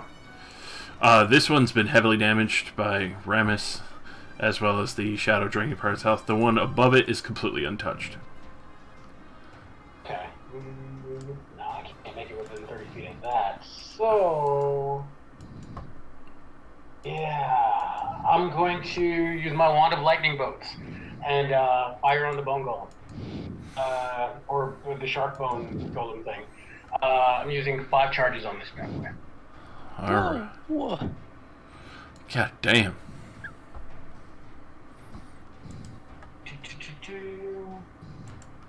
Let's see. Alright,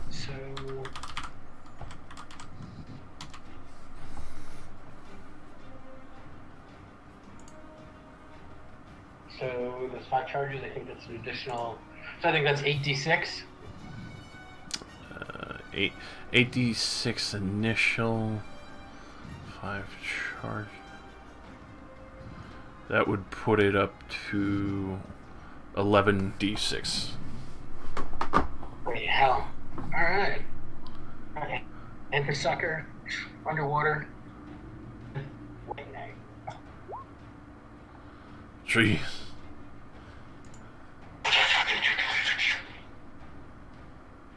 Fired off.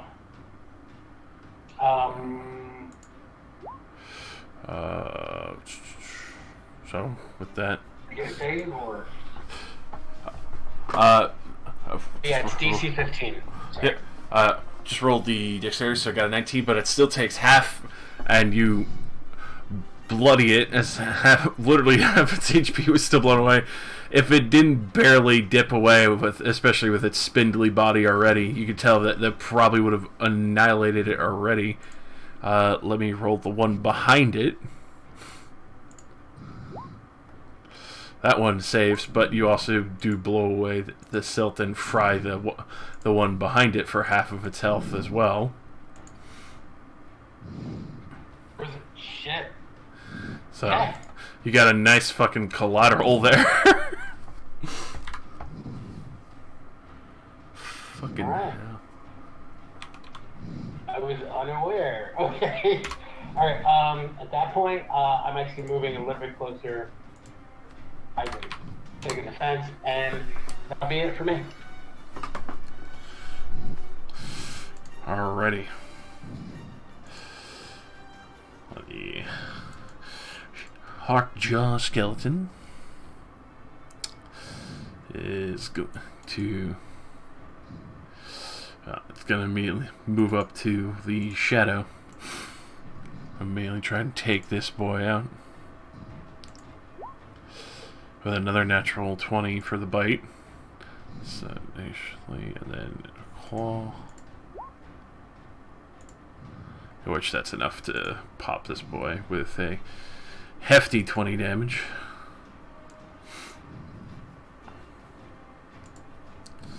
Alright, and then over to Chin. As it's finally his time.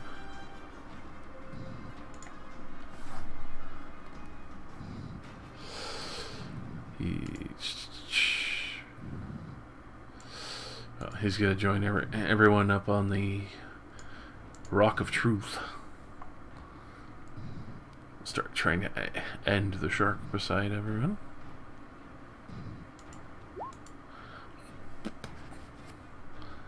Alright.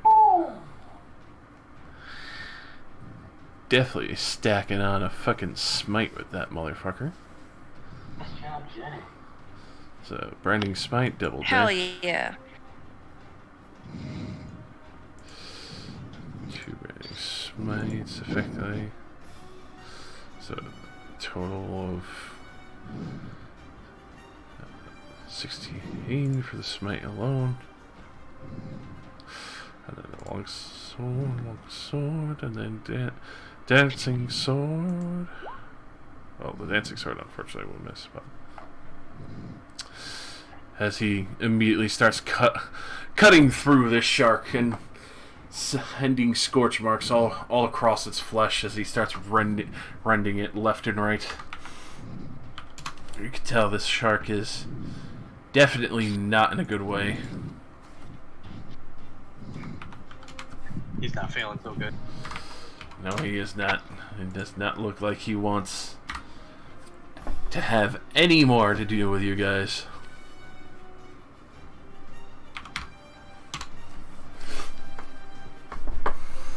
Alrighty. With that, this shark, because it's not very smart, just gonna come down here for the immediate bite attack on Dia. She's the one who initially made all the noise.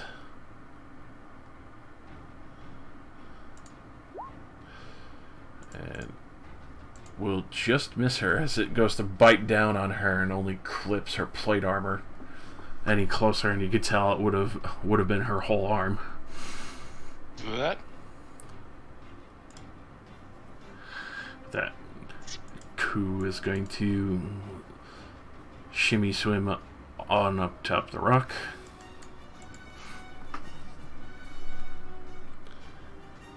He's going to try and jab 2 knives into the shark so he can ride it like a dolphin.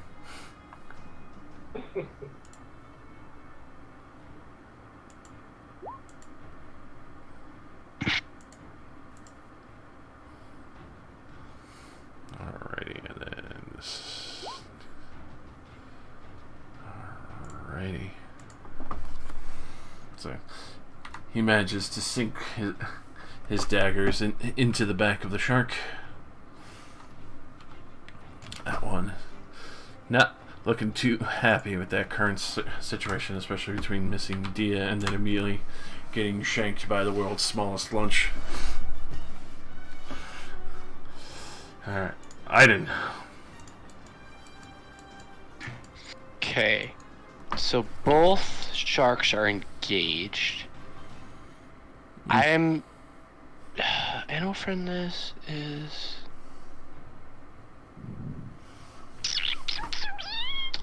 Does the shark have an intelligence of 4 or higher? It has an intelligence of 1. Perfect. Alright, well, I'm going to attempt this. I'm going to bang my staff and point at this shark and attempt to make it my friend. I'm going to attempt to charm it with animal friendship. So, DC 18 wisdom save. Alrighty. I'll change that thing to show my spell save DC.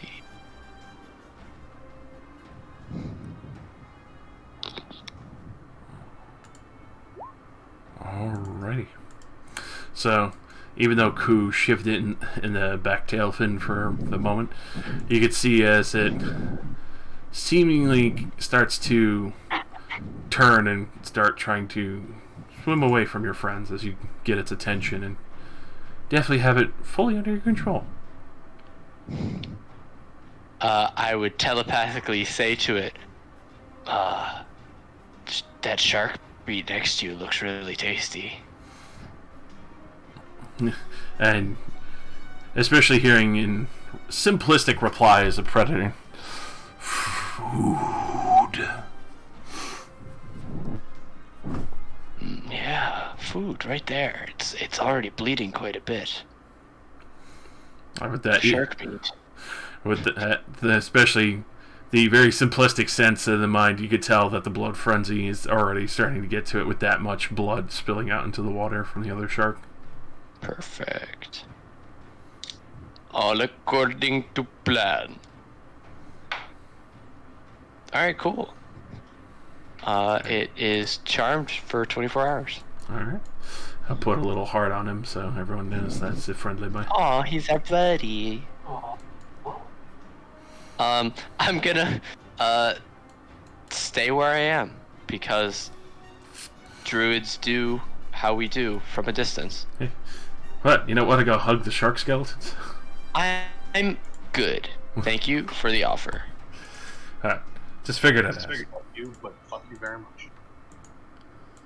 Alright.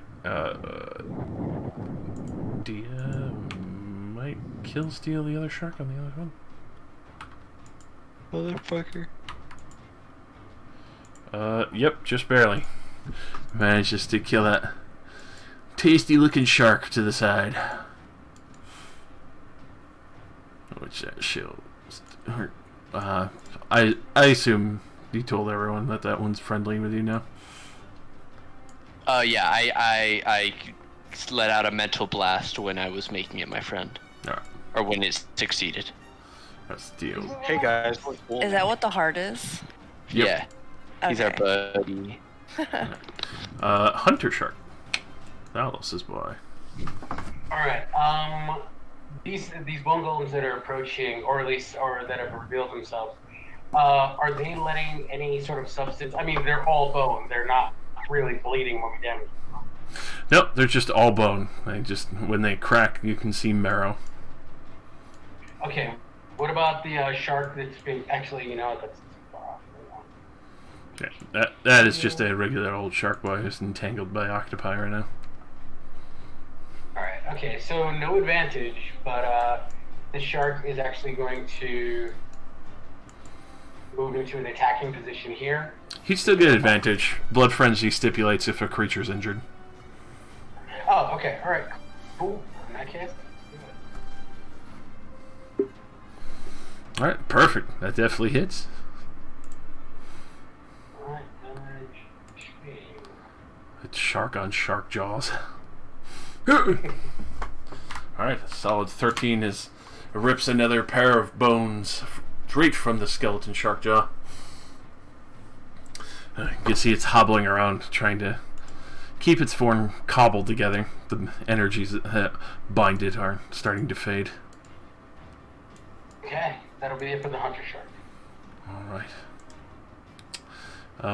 Well, the one last sad shadow boy. You. I guess he just attacks this thing because he's not messing with the bone. Alrighty. Attacking the one shark that I'm charmed, or heading towards the other shark that's bound to the south. No, not the charmed one, the other one.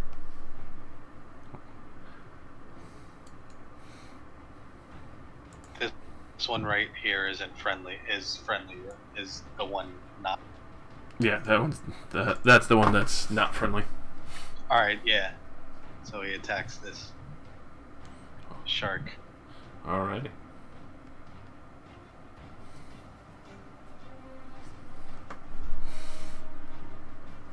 So that go ahead and roll the D4.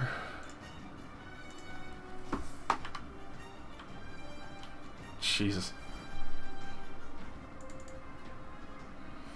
Alright. That boy is not feeling too happy about losing through strength. It's starting to swim a lot weaker. It's this thing will take the attack of opportunity if he backs off, correct? For the shadow, yes. No. All right, yeah, screw it. He stays where he is. All right, and you can tell the shark is definitely not smart. One intelligence. It's going to keep trying to attack the octopi that's currently restraining it. Dumb bitch. It's all about the food. All right, Ravenous. Two big old shark jaw skeletons, or the other giant shark to the south. I'm gonna get hit if I move away from this, though. Yeah, just This boy? Channel. No, because he's your friend now. It's under items command. Oh, okay.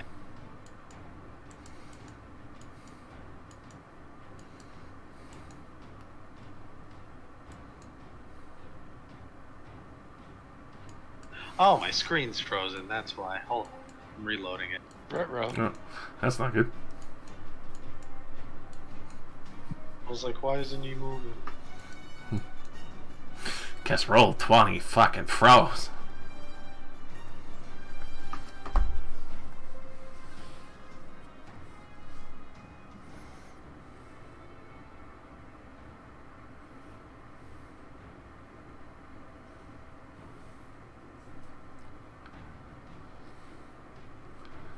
There you go. He's moving again, boys.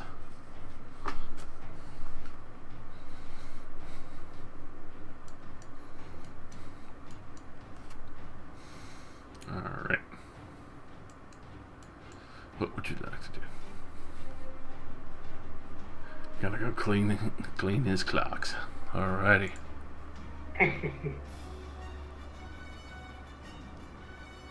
Hold on, I gotta get my character sheet back to actually attack.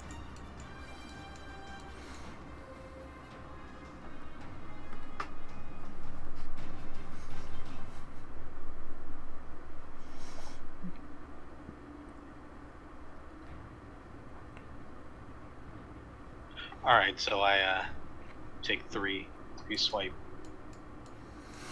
Alrighty. This one is looking already insanely brittle. Oh my god, I gotta roll damage for the first one because I'm pretty sure the first one might fucking floor.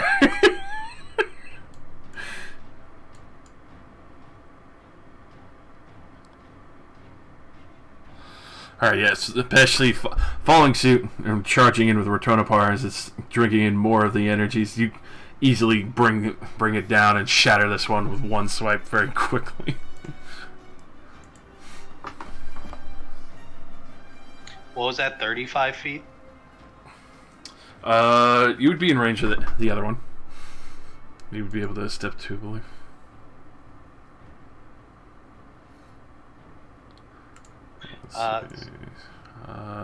Yeah, so, yeah, unfortunately. Alright, so I guess I just get closer and, actually, you know what? No, I do get close, but I use my bonus action to bring this thing back to attack the other one. Can I, or did my sword? Oh, you definitely can. So I cast, are all cantrips level 1? I never asked that before, Lord. They're all level 0. Yeah, they're 0. You can do it whenever. And I obviously cast the amplified version. Oh, whoops, wrong.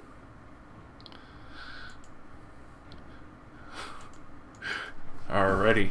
And There we go. stacks on the extra damage. Jesus Christ. And you crit with it too, no less. So,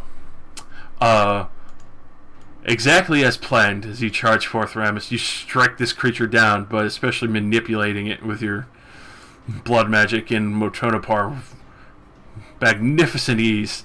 You get it to turn around and perfectly strike the other one and finish it in one final fucking blow as it severs it in half, shattering the rest of the charge up.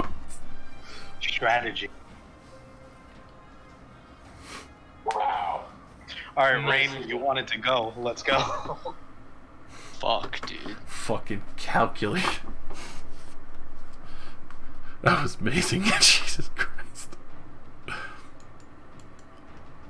Alrighty. The octopi conga line. Octopi numero uno. Does a 17. Yeah, 17. Yeah, Octopi definitely. casting. For 8 bludgeoning.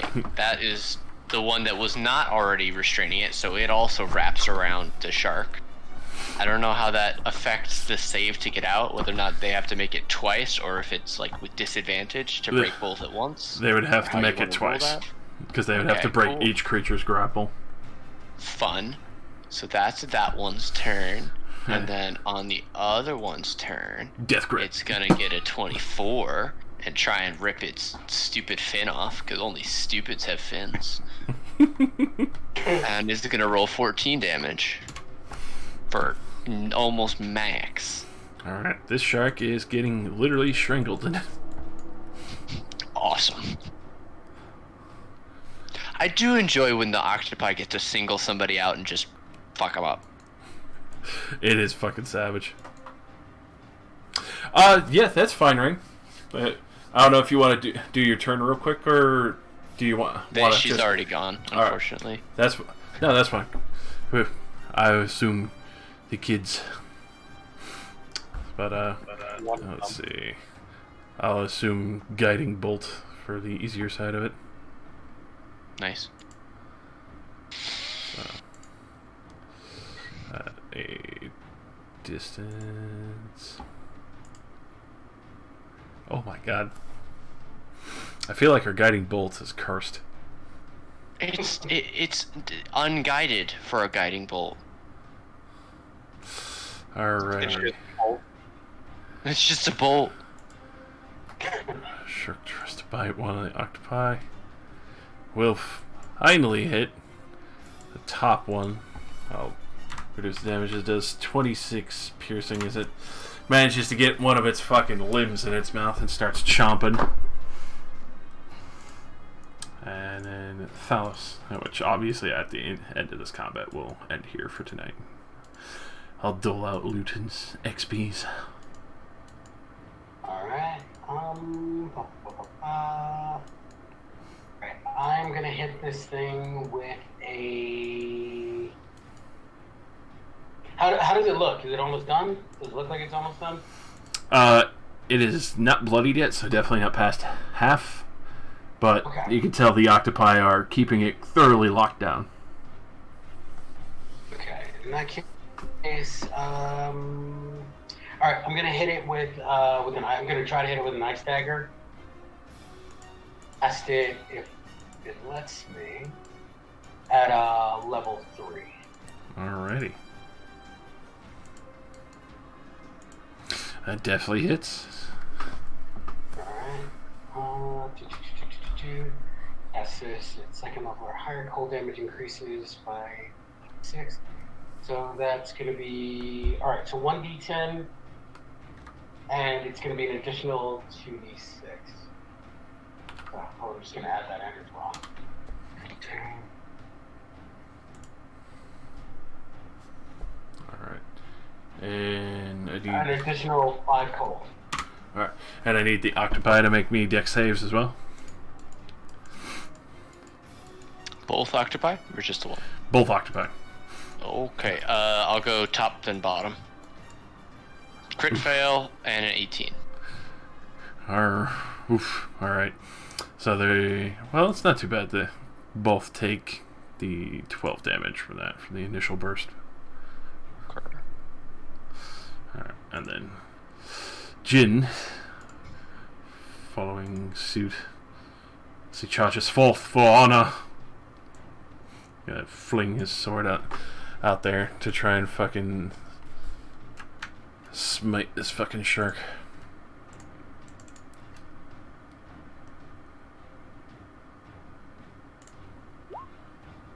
Oof. I should not be fucking rolling character sheets around. Jesus Christ. God damn. Right. And then this shark, your friend, well, he sees one is dead, but he's gonna immediately start swimming over here to try and fucking nibble on this boy who's bleeding. Ku is going to do his full action dash to get over here for some good cash. And Aiden is going to... Well, take it easy. I'm gonna toll the bad shark. Alrighty. DC 18 wisdom save. He'll take the 7 if he fails, because he is hurt. He, she, they. The shark. The genderless shark. The shark with question of gender, because druid, but you haven't had a chance to check yet. Alright. There's sharks and octopi in the way. It's bad news. Too much fucking blood. So DM is just gonna start pouncing on over there, and then over to the hunter shark friend as we get into the massive dog pile on the poor giant shark.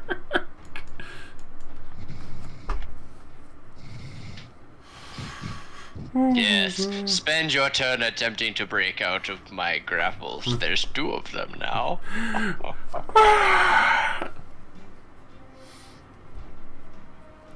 Underwater, octopi are great. So, do you want him to move over, Thalos, or leave him as is? So yeah, now he's gonna beeline for it, but he can only get about 40 feet. So I think that's about it. Alright. Well, he can dash. Oh yeah, okay. In that case, yeah, let me dash him. Surround him. Alright. Everyone gets advantage. Over to the shadow controlled by Rammus.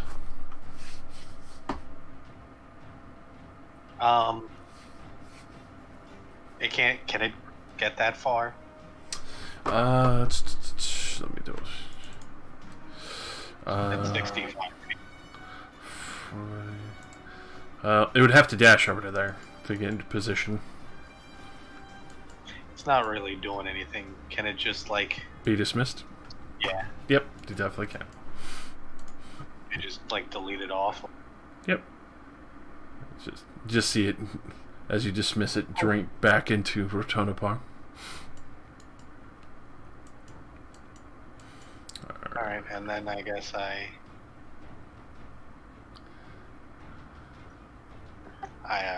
stand my ground. Nothing else I can do. Alright.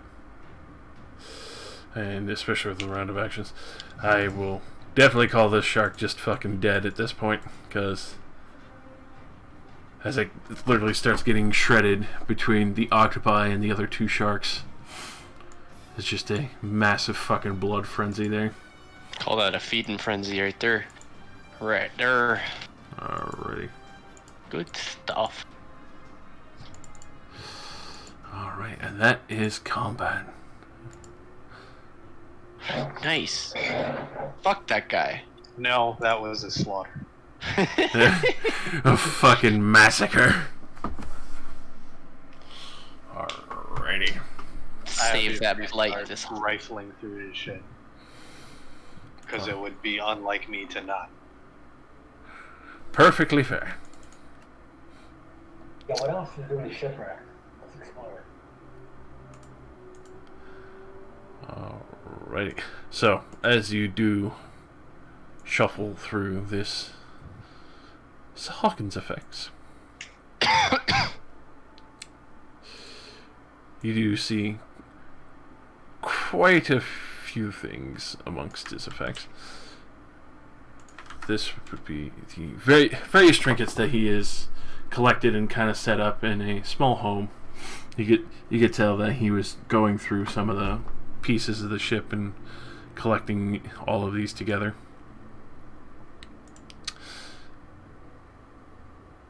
As for the rest of his personage, and even the potion of superior healing, which he would have definitely used if he got the chance to. Let me go find the staff that he was currently using, because he does not have much else in the ways of items. What's the deal with the bracelet and the bracers?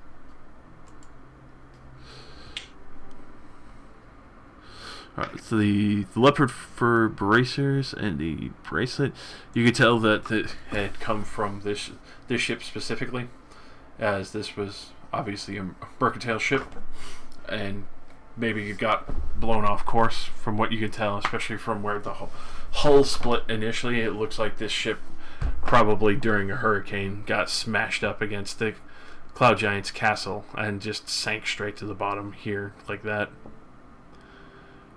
For the bracelet, the platinum bracelet that you can see is inscribed with the beautiful symbol and tree of elven heritage, though clearly over time sitting at the bottom of the ocean has been worn a little bit, so it's hard to really detail anything, but obviously probably from some rich merchant family from long ago, but it is still a fairly nice platinum bracelet.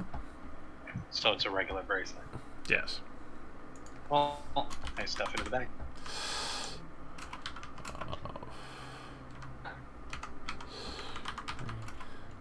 Can I hold dibs on scroll of protection?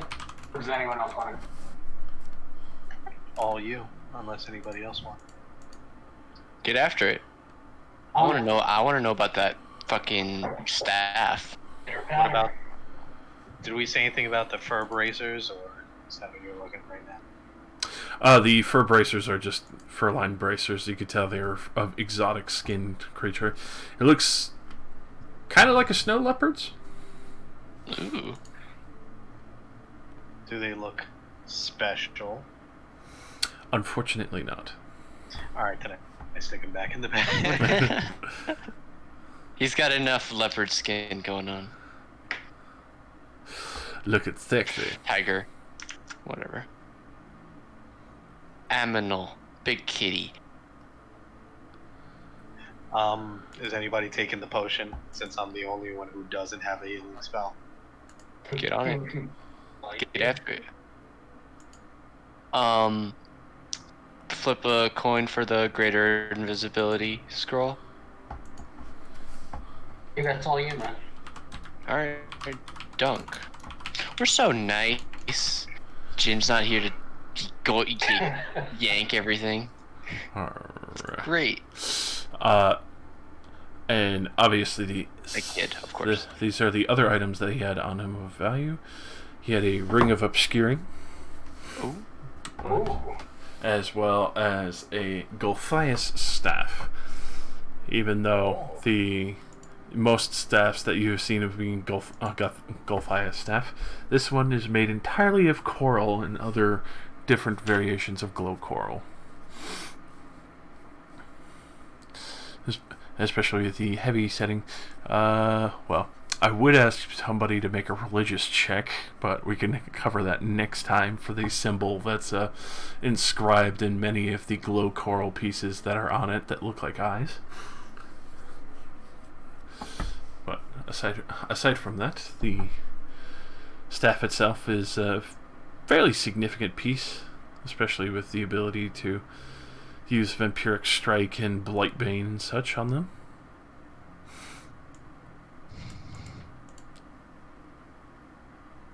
Its yeah. evil makes beasts visibly uncomfortable while within 30 feet of it. That's spooky. I'd have to take that over to not Nero. What's our Yeah, girl's name? The one who did the cloak. Yeah, I know who you're talking about. Yeah. The spooky ass staff of evil. Alright, Put it in a bag. No one looked directly at it. Let's just put it in a bag. a staff so fucking evil it just makes everything fucking uncomfortable. What about the ring? And the ring of obscuring. There it is. Is short description.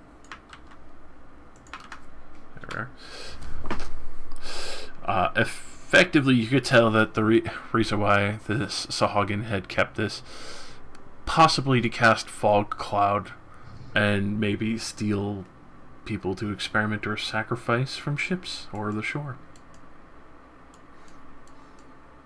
As they would, you would assume that the tactic would be that he would cast fog cloud and swim up and possibly snatch or kill any possible victims or prey unfortunate enough to get caught up in the very moment that he was sneakily trying to steal more cadavers.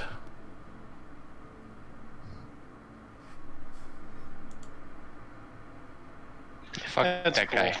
cool. Gank that motherfucker. So Anybody else want it? The ring? Yeah. No, you get I'm after like, it. meh. I'll just summon an octopi and ink cloud. We're good. We'll just put it in the bag for now, I guess. alright.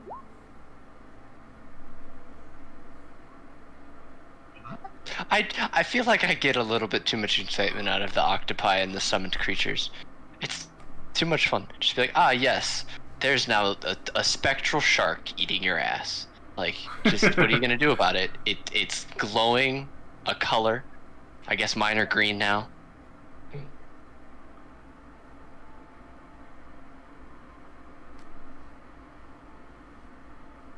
I'm like a character from the popular Inheritance series who has green fire magic.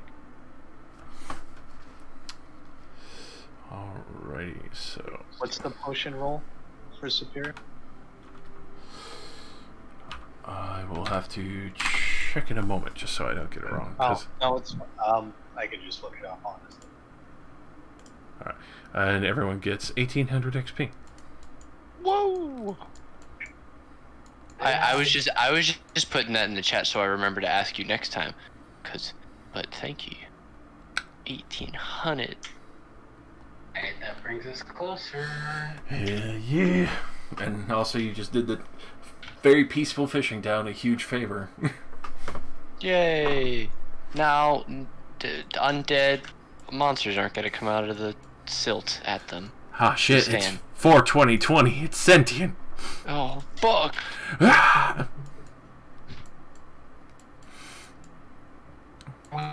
that Coral Drake worried about this dude also? Probably just let him know it's cool.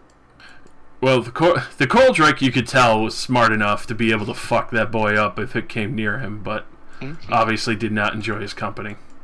Would have fucked us up as well. Coral drakes are a lot smarter. Especially you remember when you did your initial check that they are a lot better trained, a lot more sentient, and also were able to have a full conversation with you. So they are definitely not a shark's intelligence anywhere near it. They are more of a commoner or peasant's intelligence.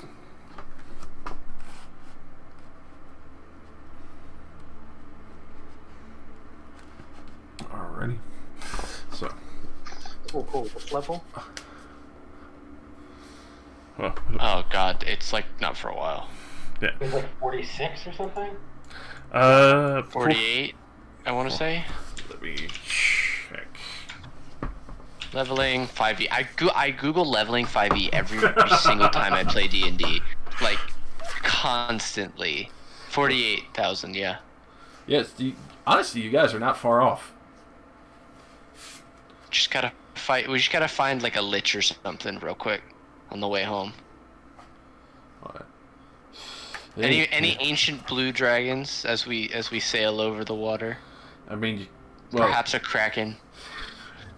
well, I mean, you're most likely to find a blue dragon in a desert, but you know, That's true. I got my dragons wrong. I've got the chart up on my. I literally have it on my wall, and I forgot which one lives. Ironically, especially due to the circumstance, you're more likely to find a bronze dragon. Ironically, if you want to kill a good dragon.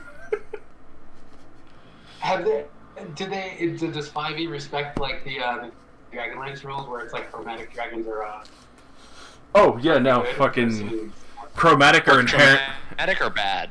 Yeah, chromatic are inherently evil. It's very uniquely rare that if any chance or circumstance at all that they would possibly be the opposite, but it would require a deity's interference to actually cause that to happen. Okay. Wait, no. So, Like but Baphomet. Okay. All right. No, I was thinking about like the metallic dragons. I should say. The Italic charges are good. Yeah. Yeah, they're all good. Okay, so Copper, bronze, brass, gold, and silver. I think For the fire. Dragonlance may have set that precedence with that. When Oh yeah, that has Would not be stuck surprised. 100%. Well, it's a good standard. It is. It's also very interesting to look at perspective-wise of why dragons are jealous of human beings, or humanoids, I should say. Because if you read the lore and the story of why they are the way they are, and that's why I said it requires divine intervention, is obviously chromatic being tied to Tiamat have no choice but to be evil. It's inherently in their soul. And obviously same for metallic dragons. They're part of Bahamut. They're inherently good. They're like, it takes huge changes or drastic interference to even get slightly the other. And the only ones that I believe that are usually to the exception to the rule are extraordinarily rare dragons, like gem dragons and off-color chromatic dragons. Talking like orange, purple, and brown.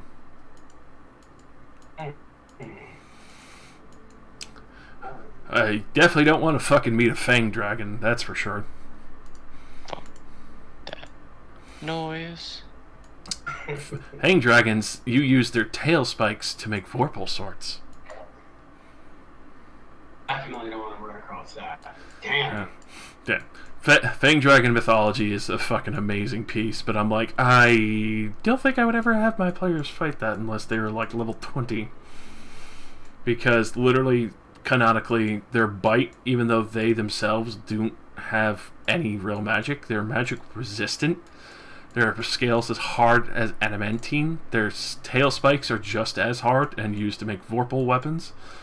And their bites banish a piece of your soul. And if they kill you... Yeah.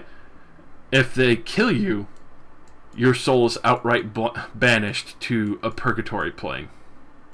And you have to go on a whole nother fucking expedition to retrieve your ally's soul from purgatory. Gotta grab the Dragon Ball. Yeah, pretty much. You're going to need either a wish spell, divine intervention, or to go and forcefully retrieve the soul of your friend. Fang dragons are not a fucking joke. Gem dragons, however, fucking cool. I'm really glad that they added the sapphire dragon in, just so that you have like the gem dragon stat block to build off of. Which is, it's interesting, because the sapphire dragon, you'd assume it's just like a plain old blue dragon or one of the metallic dragons. It's like, no, it's literally comprised of sapphire. Its entire body is sapphire, and it's a telekinetic dragon. Do other dragons try to steal it and add it to their horde? Yeah, that's why they're so rare. Their body is still valuable. It's still gems. That's crazy. That's why gem dragons are so rare, because other dragons will straight up just kill them to add their body to their fucking money hoard.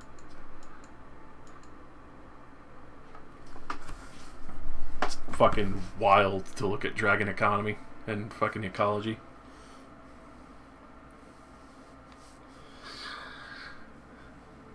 But I'm looking forward to next time as you guys start your trek across the lands and over the oceans and rivers. Couple of pit stops, but yeah. Heck yeah. Get to see some of the war fronts.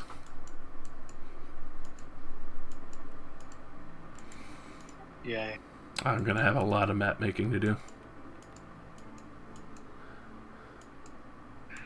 Well, speaking of, man, hey, I gotta tell you, this map was ill. Like, I love this underwater map.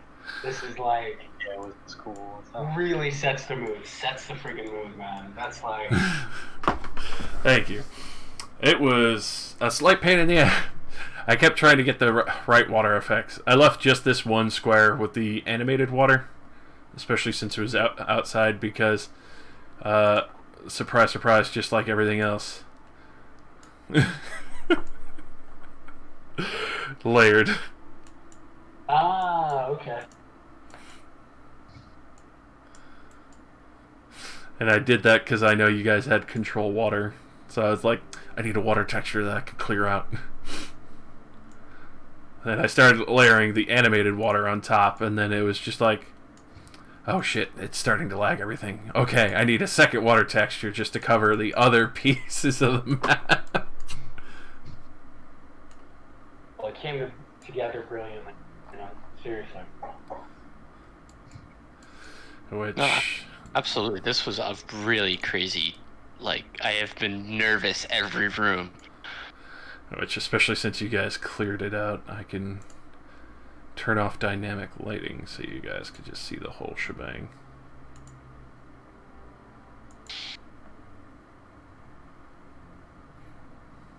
Now we have some quests to turn in. Get some Yeah, more XP. exactly.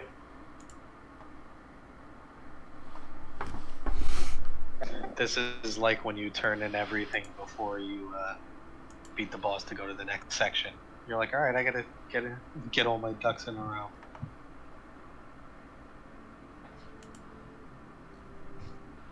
Well, the items we left back in, because I'm not the only one that left like an item to be decursed in Otren like weeks ago, right?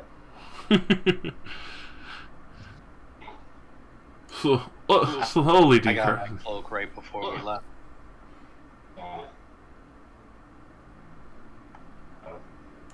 Hey, where'd everything go?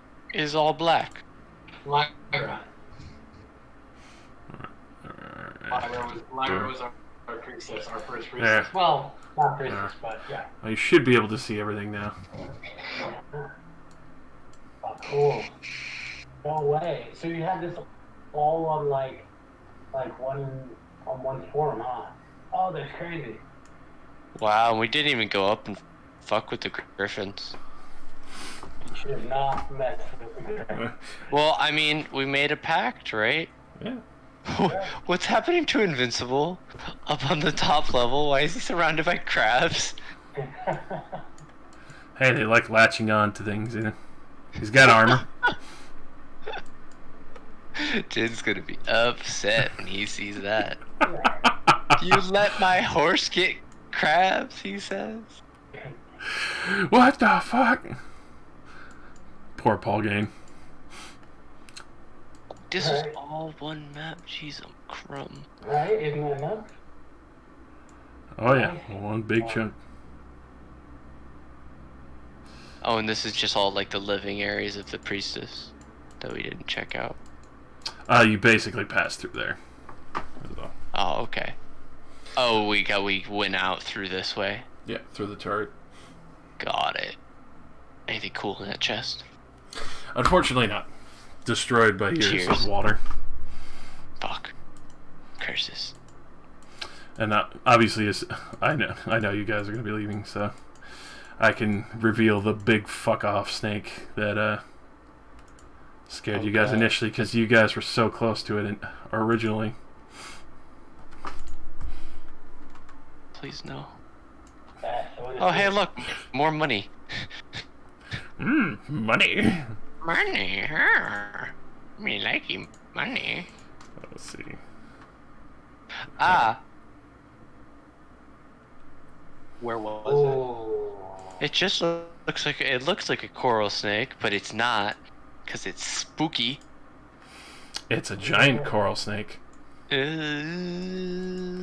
It was way up here in the ogre's bedding and vegetation.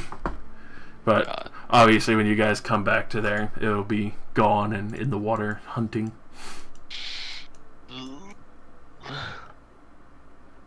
Mason likey that.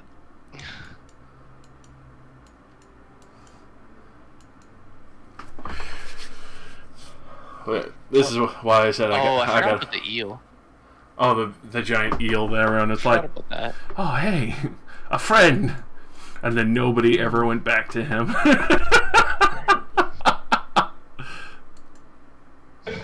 Fuck that guy. How bad was the griffin encounter? Was it like were we in danger? Had we done that? Well, I mean, how do you feel about fighting an awakened griffin and not knowing her abilities, and then also the fact that you have her entire flock there that can fly? Yeah, no, I'm glad we didn't do that thing. It would have been a hell of a scene with the multiple call lightnings, but no, we'll pass. Poor Paul Gain would die, because the other griffins would go after him as well.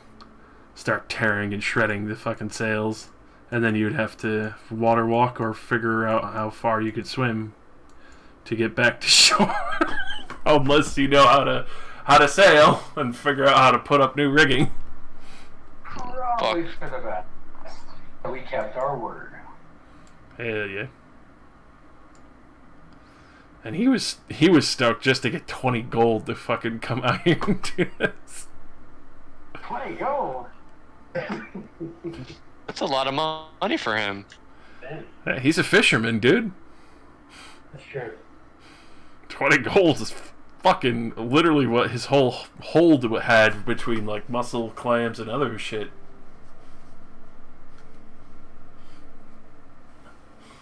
Do you think he's gonna make a face when we come back with like 4 chests like overflowing with gold and like 2 extra dimensional bags overloaded as well? It's me money. Money. He's like, I'll drop you in the middle of the ocean if you don't give me a bigger cut. charm person. Move on. How much did we give him? 30? 20. I think we said 20. 20? Yeah, 20 to fucking go on a very deadly mission of out to the Cloud Giant Castle's turret and fucking hope that the Griffin doesn't just fucking eat your asses alive. Give him another 10 from the Horde on our way back. He'll be Like, here. Sorry for your troubles. We may need your boat again. You'll need your first gunshot. Here's 50 gold. Oh, it's a little, like, fishing vessel, right? It won't make it through, will it? I would easily make it through. It's a lot better traversing through the open canals that were made for a trade. Oh, maybe we have a mission for him. Will he fit all our people? Once he empties his hold, he can easily do that. Unless you want to try. Oh man, alright. Screw the campaign. Let's become like merchants. Let's invest in like boats and shipping equipment, and we're gonna help this guy create a whole merchant empire, and we're gonna become the greatest entrepreneurs of Otren, and we're gonna supply weapons to all 4 countries. Make bank. Like Kingsguard and Shacklebreaker. Exactly. We'll be the inside line. We'll be the tradesmen. We'll be the Dutch West India Company. Oh my fucking god. This is the new campaign. I'm sorry, but this is like way better. This is great. I'm not gonna fucking stop you guys. Like, Ashes of what? Oh, I'm sorry. I was counting my platinum. Ashes of what? More like the concrete of my new foundation. it definitely is Ashes of Otren at that point.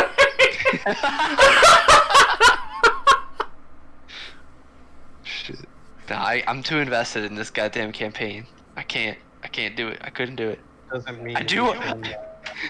we can't give him a little starting money Yeah. for, Yeah. future business. Well, let's invest in a ship for him, right? Like a bigger thing, maybe some crew to help him out.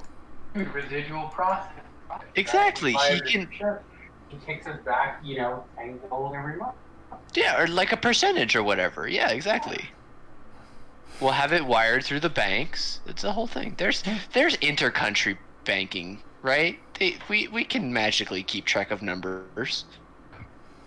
Percentile and payouts and all that, and then obviously a little bit of travel time to get to you, but not too bad. Well, like, isn't there a spell where, like, if you write something on a page, it'll appear on a page of another book somewhere? Like, you can bind books together in D&D or something like that? There is a magic item like that, I just can't remember the name. But yeah, the banks could have just, like, a monopoly on this. They've got the master ledgers, and you can, like, write in them. It's perfect. It's not a bad idea. We use his boat to get to where we need, but we still will give him a little money to start his business. Well, our business. Exactly. But, yeah. Exactly. We call it Rangers Raiments. No, wait, that's a store. That's a clothes store. Hold on. I'll get a better one. Let me think.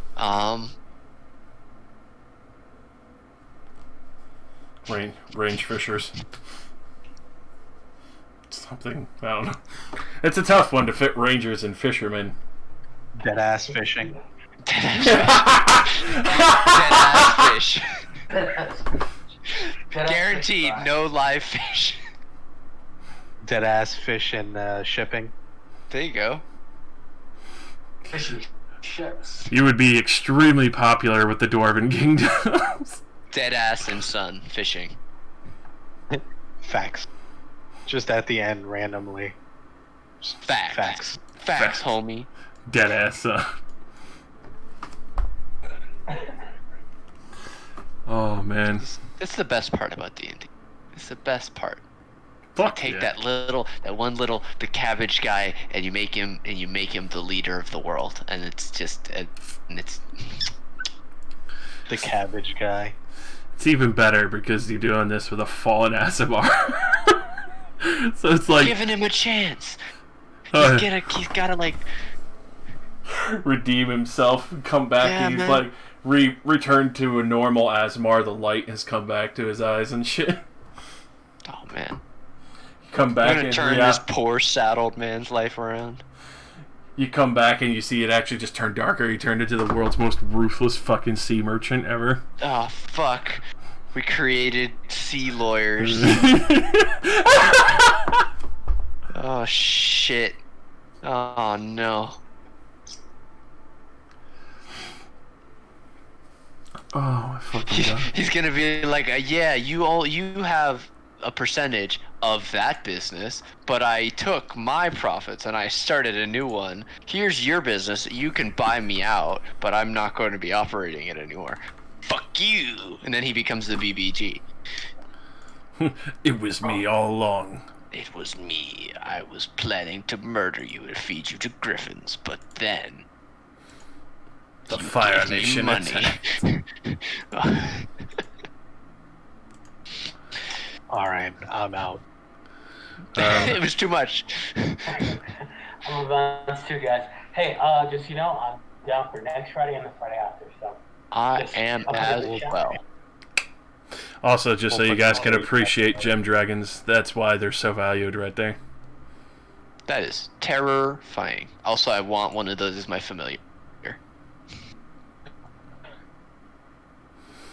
They're fucking That's pretty. cool. That's the sapphire. Yeah, that's gorgeous. Oh, that is a beautiful dragon. Yeah, I mean, that is the bank. Alright, killing that thing, fucking bringing a whole body of that home, just pure sapphire. Oof. Imagine a fucking building, like literally a bank built inside the hollowed out corpse of this thing. That would be the most fantasy shit ever. That'd be dope. God, savage. The wings are folded back to create a really big room. Oh man. Yeah. Huh, so where'd you build your bank? Inside the corpse of a sapphire dragon. Jesus fuck, that's metal as hell.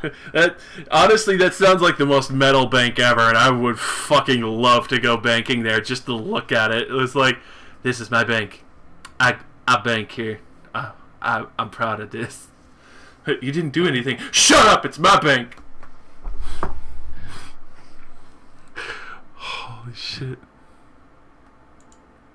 Yeah, man. Oh, man. I'd invest in that bank in a